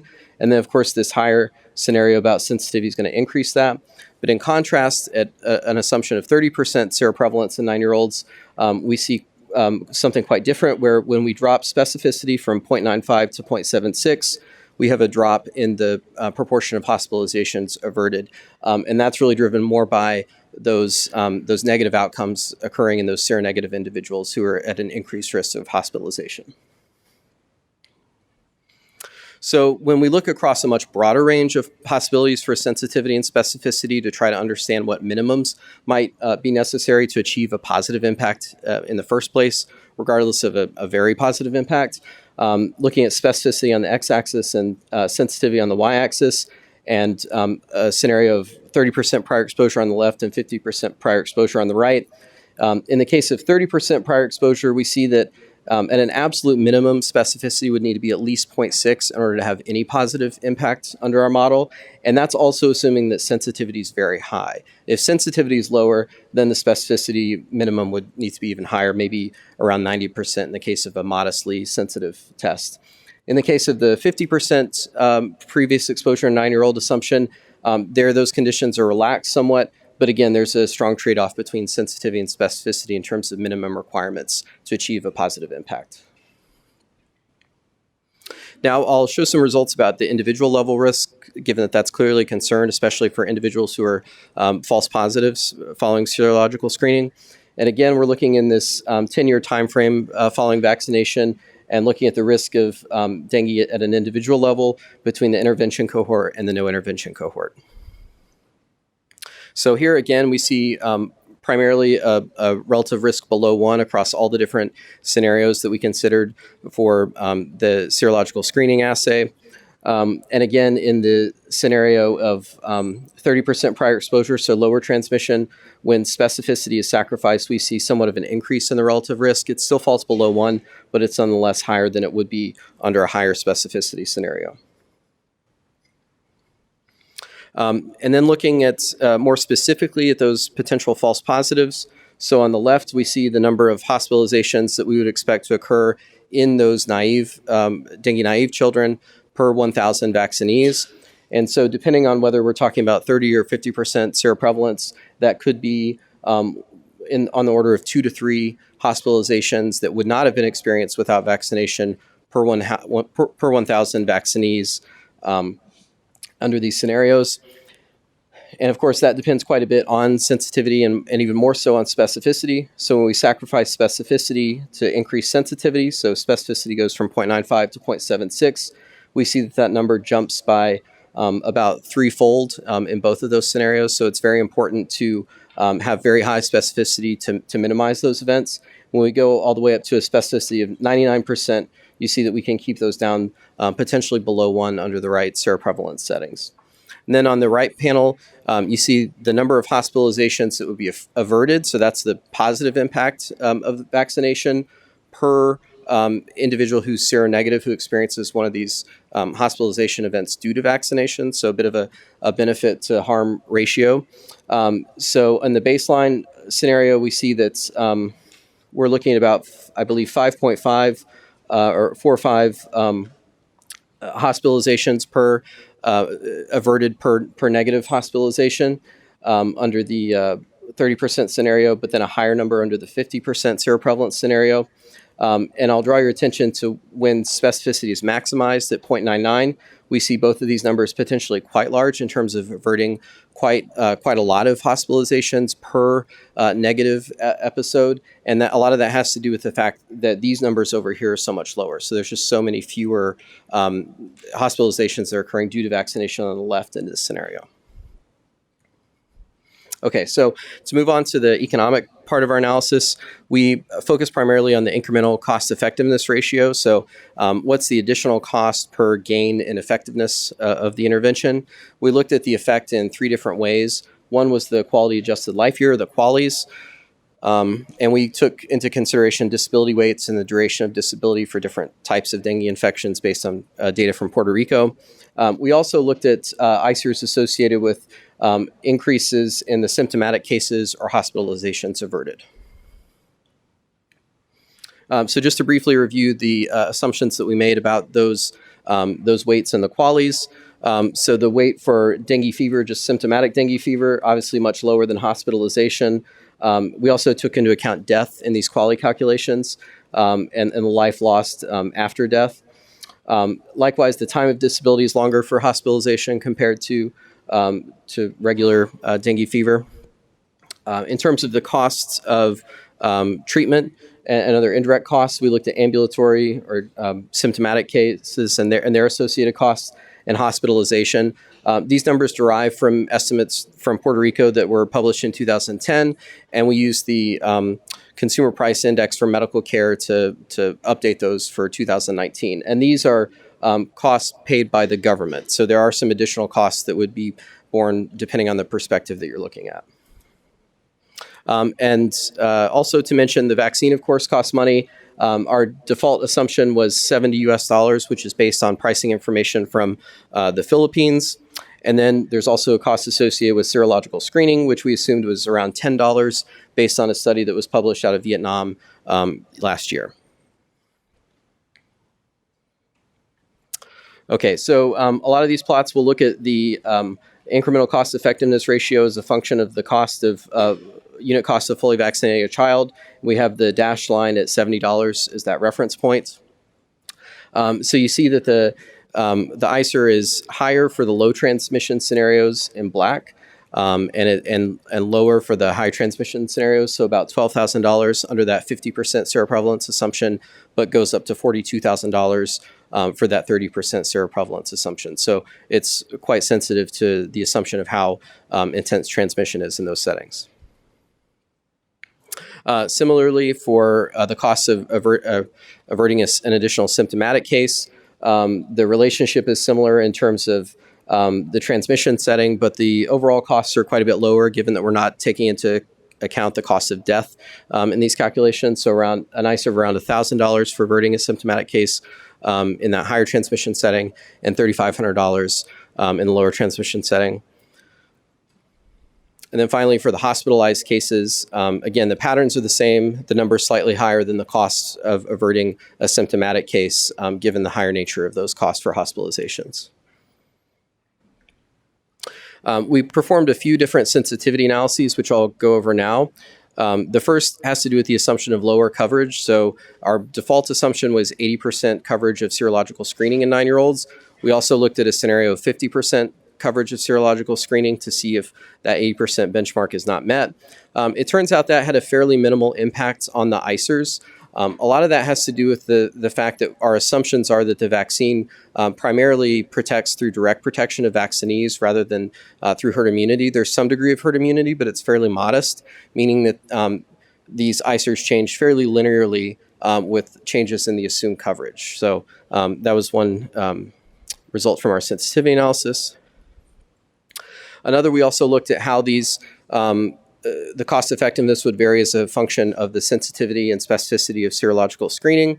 So our reference scenario on top of 0.8 and 0.95, again, we're talking about baseline ICERs of about 12,000 and 42,000 in terms of QALYs. Relative patterns are similar for ICERs in terms of symptomatic cases and hospitalizations. In any case, the result to highlight here is that when we increase sensitivity but decrease specificity down to 0.76, we see a roughly doubling of the ICER, and so roughly having the cost effectiveness of the vaccine with that reduction in specificity. So we found that specificity is an important driver not only of public health impact and individual risk, but also cost effectiveness. We also looked at sensitivity to certain assumptions about costs, given that there's plenty of uncertainty and variability in those. The two primary drivers of uncertainty in the ICERs as a function of these costs were the cost of hospitalization. So we looked at a minimum of $1,700 versus $2,500, with each of these top four costs being plus or minus 20% relative to the baseline cost. And so we see with that 20% increase or decrease in the cost of hospitalization, we see quite a difference in the ICER that we get there, ranging from 14,000 to 9,000 or 45 to 39,000. Likewise, the cost of serological screening can have quite an impact on cost effectiveness. Because that range could be potentially much greater than 20% around our baseline scenario, we looked at a range all the way from $1 per unit cost for that up to $20. And we found again that the ICERs varied quite a bit as a function of that uncertainty. Lastly, we also explored a scenario where we have 60% previous exposure in 9-year-olds. And again, we see roughly the same types of findings we see at 50%. Basically, once you're above about 50%, results just sort of look better and better in terms of impact and cost effectiveness. So that's roughly what we see here with 60% previous exposure. And likewise, in terms of cost effectiveness, we see a similar result where there's a lower ICER for the 60% assumption, going from about $12,000 down to about $7,400. Okay, so to summarize, as you've seen throughout this presentation, specificity of the serological screening should be a high priority in our opinion for a number of reasons, both for maximizing impact and also minimizing those events and the false positives. Likewise, we feel that that's important for cost effectiveness based on this analysis.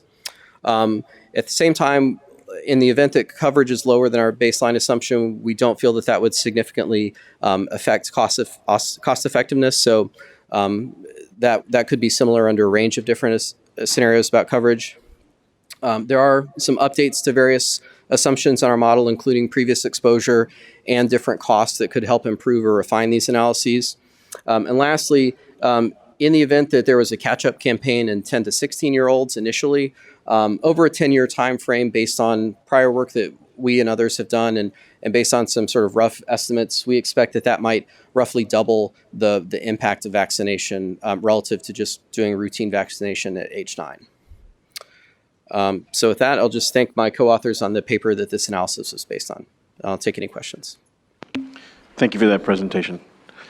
Questions from the group. Dr. Szilagyi. Thanks very much. This is complex. Yes. No kidding. I had a question about one of the assumptions in the model, which was the duration of seroprotection. Was it only a year? Well, yeah, so I must have misunderstood something. And how does that work when you go out through the 10-year time frame? Right. Right. So there's a variety of possible alternative ways to interpret the vaccine trial data in terms of how the vaccine works. Certainly for the purposes of a model, we have to make some very specific assumptions that we can apply on an individual level. And so to do that, we had to appeal to this silent infection model, where one component of that is that ideally you skip that secondary-like infection and reduce your probability of symptomatic disease. But that doesn't have any impact on an individual's infectiousness. They still get infected, they just don't experience disease. So for the component that protects against infection, we assume that that would just last for around a year, which is similar to a natural dengue infection, where you have a temporary period of cross-immunity to all serotypes before you have a longer-lasting homotypic protection. So that's the assumptions. There are possible ways to interpret that differently, but. Any other questions? Comments? Yes. Oh, sorry, Dr. Maldonado. Yeah, thank you so much for the analysis. I think at one point you were talking about, and maybe it was going by pretty rapidly, but around this, you mentioned that the specificity. I thought at one point you said, would the impact of the second hospitalization would not be any different than the impact of the third hospitalization? Did you say that, or did I misunderstand? No. So for symptomatic disease, we assume that the probability of a primary and secondary infection is similar. For hospitalization, we assume that it's for sure highest in the secondary infections. So, yeah. Dr. Hunter. I guess I'm trying to put myself in the position of the parent of a 9-year-old in Puerto Rico and looking at your data and saying, I really, really want a very specific test because I want to make sure my kid doesn't get the side effects of getting the wrong result here. And I think that's going to be really, really important to have the support of the parents in this and be able to educate them clearly on this. Mm-hmm. And given how complicated this is, that's going to be quite a challenge to us. That's my... Yeah, I would agree, but defer to Dr. Waterman or others. We'll be talking about acceptability and attitudes of parents towards in the subsequent meetings, yeah. Let me add further to that, is that, so we're dealing with 5 U.S. endemic areas from different parts of the world. And so the incidence, I mean, this model is based on Puerto Rico, but it doesn't look at the issue of the federated states of Micronesia. What's the incidence there? What's the cost? And I think that one model is not going to fit all, which is really, that's what's going through my mind as I'm listening to all these numbers, is that you've got a territory like Palau with 2,000 cases. So this is the further area of, children, sorry, 2,000 children, excuse me. And so this adds even a further level of complexity because you're looking at 5 different models to fit this, and one won't fit the whole group. Go ahead, Dr. Fry. I agree that this is very complicated, and I'm still trying to wrap my head around the silent infection model and what does that really mean. I have a question. Are we related to, I guess, efficacy? Are we looking for a vaccine that eliminates symptoms of disease, or are we looking for a vaccine that eliminates the most severe disease? And how cross-protective against this 4 serotypes in that context? How cross-protective is the vaccine? It's a complicated question. Sorry. Yeah, let me try and address that. So the silent infection, the phenomenon that the model is assuming, and the vaccine probably works somewhat that way, is that it's not necessarily preventing infections, but it is preventing symptomatic disease. As you've seen, it's more effective against. It prevents symptomatic disease to some extent. It prevents hospitalizations and severe disease to an even greater extent. But again, it only works in seropositive. So this silent infection acts sort of, as was mentioned, sort of skips that second infection with severe disease. That's how the vaccine appears to be working. If that helps, we can talk some more offline too. Yeah. Dr. Talbot. Yeah, this is more of a question for you, sorry. The FDA has licensed this vaccine for 9-year-olds and above, but it sounds like a significant number of children in that age group may have already had 2 infections. So the benefit may not be gangbusters. So if we look at younger age groups, do we have ideas on the seropositivity of the younger age groups? Younger than 9. Yeah, younger than 9. Like, so what if we looked at 6 to 8? Like, what does that look like? As Gabriella mentioned, we don't have great seroprevalence data. We are doing a seroprevalence survey in Puerto Rico that does go down to younger age groups, so we may have some of that data.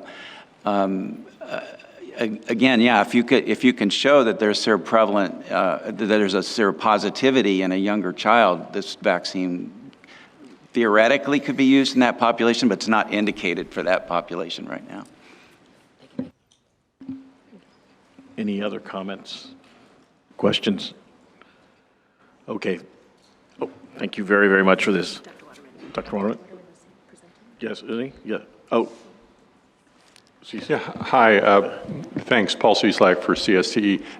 I'm trying to wrap my head around this model that you have.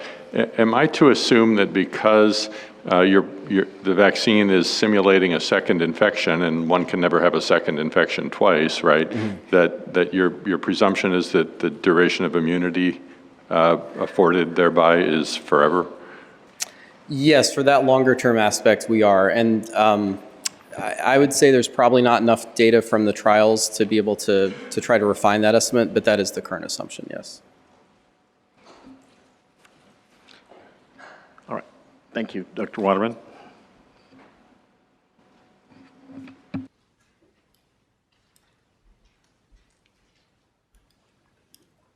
Okay, good morning. I'll try and we're a little bit behind time. I'll try and be brief here in my summary remarks. Can I have the next presentation, please?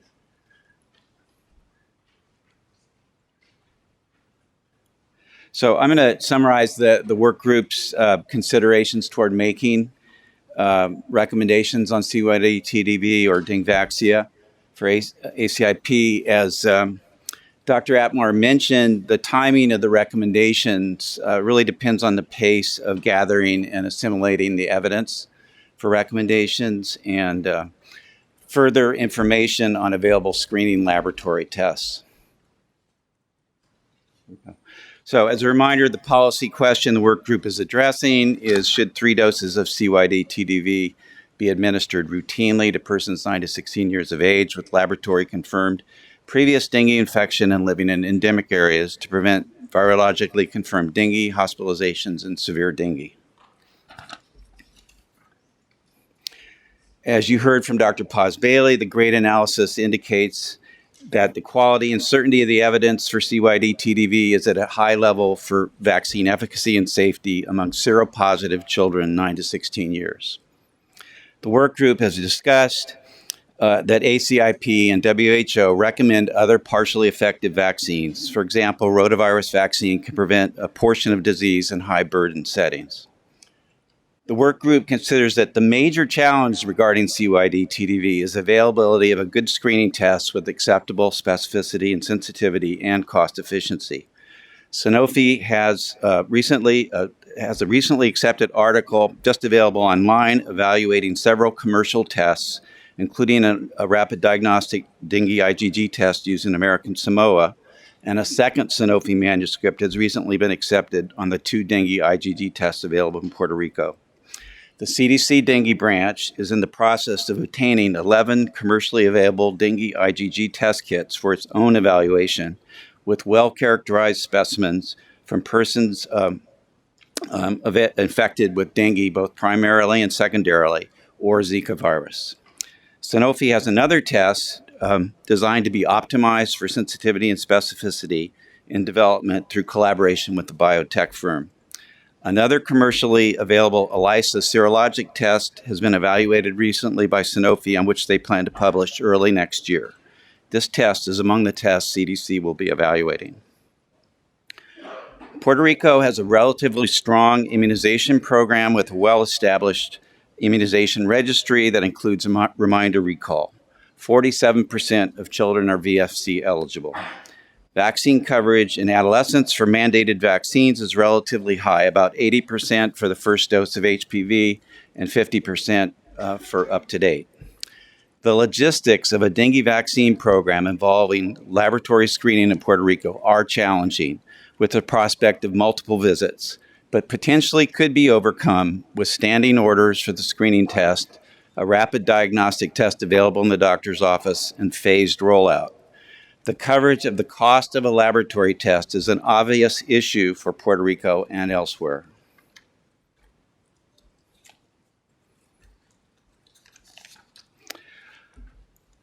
I'd like to highlight some of the key points from the Notre Dame cost-effectiveness model and sensitivity analyses presented today by Dr. Perkins, which have been discussed by the work group. Using the base scenarios, vaccination can be beneficial with a public health payer and individual perspective as long as seroscreening is moderately specific and sensitive. Vaccination with CYD-TDV of 9-year-olds with a 50% prevalence of prior infection can prevent about 6% of all dengue hospitalizations. Vaccinating a wider range of the vaccine-eligible pediatric population would increase this proportion. While a higher test sensitivity increases public health impact, the specificity of the screening laboratory test is more important, especially in lower transmission scenarios, to maximize cost effectiveness and minimize the number of hospitalizations in misclassified seronegatives. ACIP and dengue endemic jurisdictions will need to decide what is an acceptable number of hospitalizations in vaccinated dengue naives compared to hospitalizations averted in vaccinated seropositives. The model again suggests that 50% seroprevalence and a specificity of 90%, about 2 hospitalizations in naives would occur per 1,000 vaccinees. At higher seroprevalence, cost effectiveness increases and serologic misclassifications just decrease. Preliminary data on seroprevalence of neutralizing antibody for dengue from Ponce, Puerto Rico, as mentioned by Dr. Pazvieli, shows seroprevalence closer to 60% in 9-year-olds.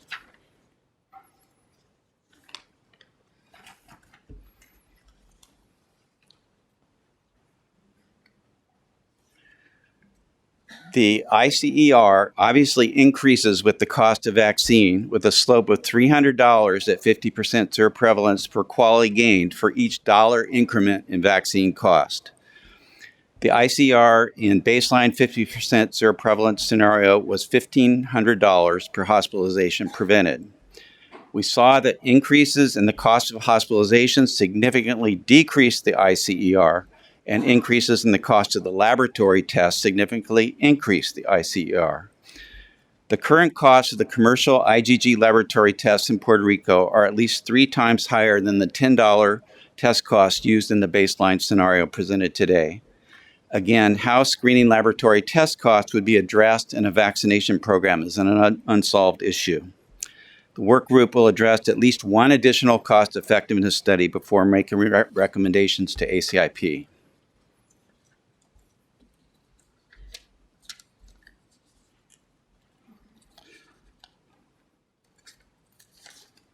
The work group is gathering information on questions of safety details requested by ACIP last June. Sanofi has recently provided available answers to these questions from post-marketing data. The work group will discuss these data and share its assessment of these details with ACIP members. As always, the work group would appreciate feedback, whether there are other specific data ACIP would like to see, and considerations ACIP would like the work group to cover.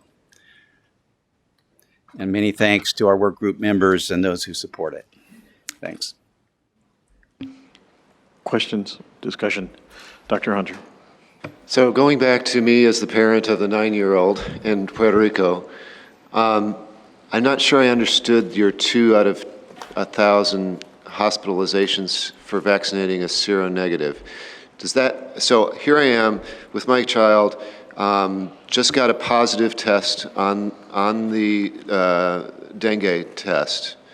And If that is a false positive, then there's a 2 out of 10,000 or 2 out of 1,000 chance that my kid could end up going to the hospital? Or are you saying that no matter what the result of the test that I just got, there's a 2 out of 10,000 chance? You have to look at it from an individual perspective as the parent. If they're seropositive, they're much more likely to have a hospitalization prevented, but there is a chance that 1 out of 500 chance that they would be hospitalized because of the vaccine. Right, so you're also that was going to be the second part of my question is, okay, so you're telling me if I get the shot, I've got a 2 out of 10,000 chance of my kid ending up in the hospital, but what's my chance if I don't get the shot, which is a lot higher?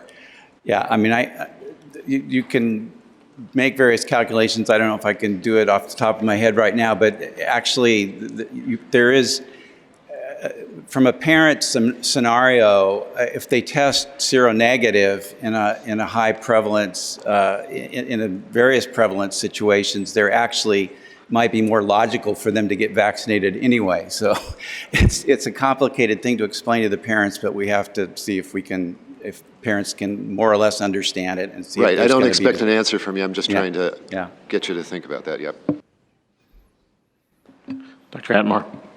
So one of the slides that was presented in the cost effectiveness analysis addressed that, and I'm trying to find it, but I mean, depending upon what the assumptions are, the sensitivity, specificity, there was a slide that showed that somewhere between 10 and 40, I think, children were likely to benefit for every one that was put at risk. And you know, it varies based upon, again, how specific the test is and somewhat less so on how sensitive it is. But that was one of the slides that was shown. So there's a net benefit, but there's still the potential, there's a population net benefit, but there's still the potential for individual harm. Dr. Hundrigan. I guess I'm reluctantly saying we're going down the road towards shared decision-making on this one. Yikes. I'm not sure that we can say that yet. I think there's still a lot of, Dr. Talbot. What would help me greatly is there was an overall worldwide information about number of infections, but it'd be very helpful for me to see how many kids in Puerto Rico a year are hospitalized with dengue, how many kids in Puerto Rico die in a year, and I know these may be estimates. Alex, your slide has that, I right? think that Can you in go the back interest to the other of slide? But in the interest of time, why don't you all make a list of the things that you want to see at the next meeting and let him pull together that data. That'd be great. Thank you. Yeah, we had that slide, but it should. So if no other questions, we'll let the meeting proceed. I'll add to your list so you don't have to respond. But I also am struggling just as thinking about it from a clinical perspective. So Paula brought up the patient perspective. I'm also just thinking it from a clinician perspective. I understood the model and I understood the sort of how the sensitivity analysis played out. But I think just more concrete examples of if I give or administer this test, what proportion are going to be true positives and what proportion are going to be false positives, whether it's positive or negative. So going from a test perspective as a clinician and then rolling it back outward so that I have a better understanding of how to have that communication with the family about what the risk is to their child based on the accuracy of the test and the pre-test probability. So again, it's all in there, but I just think the framing might be helpful. Yeah, we could make simpler tables and yeah. That's one thing. And then the second question I have that I wanted to add to the list was related to whether or not there's any disparities in access to hospitalization. So if there's any concerns about that, it would be really helpful to understand. I'm, obviously we reduce the risk of severe or dengue infection, but I guess I want to make sure that these kids can get to a hospital if they need a hospital. And then the third question is whether or not there's any and this might be really difficult to say, but whether or not the outcome of a hospitalization or a severity of illness is affected by age. So are we shifting the time? Maybe perhaps we're not doing anything different because kids who would have been exposed would have gotten hospitalized anyway. They would have gotten hospitalized later. But does that change at all in terms of the outcomes or severity of the infection if we're doing the vaccine earlier in age and the outcome happens a little bit earlier versus whether it happens later? Thank you. I understand the questions. Thank you. Yeah. Any other questions or comments? Okay, then I think we're closing the session. We're going to take a 10-minute break.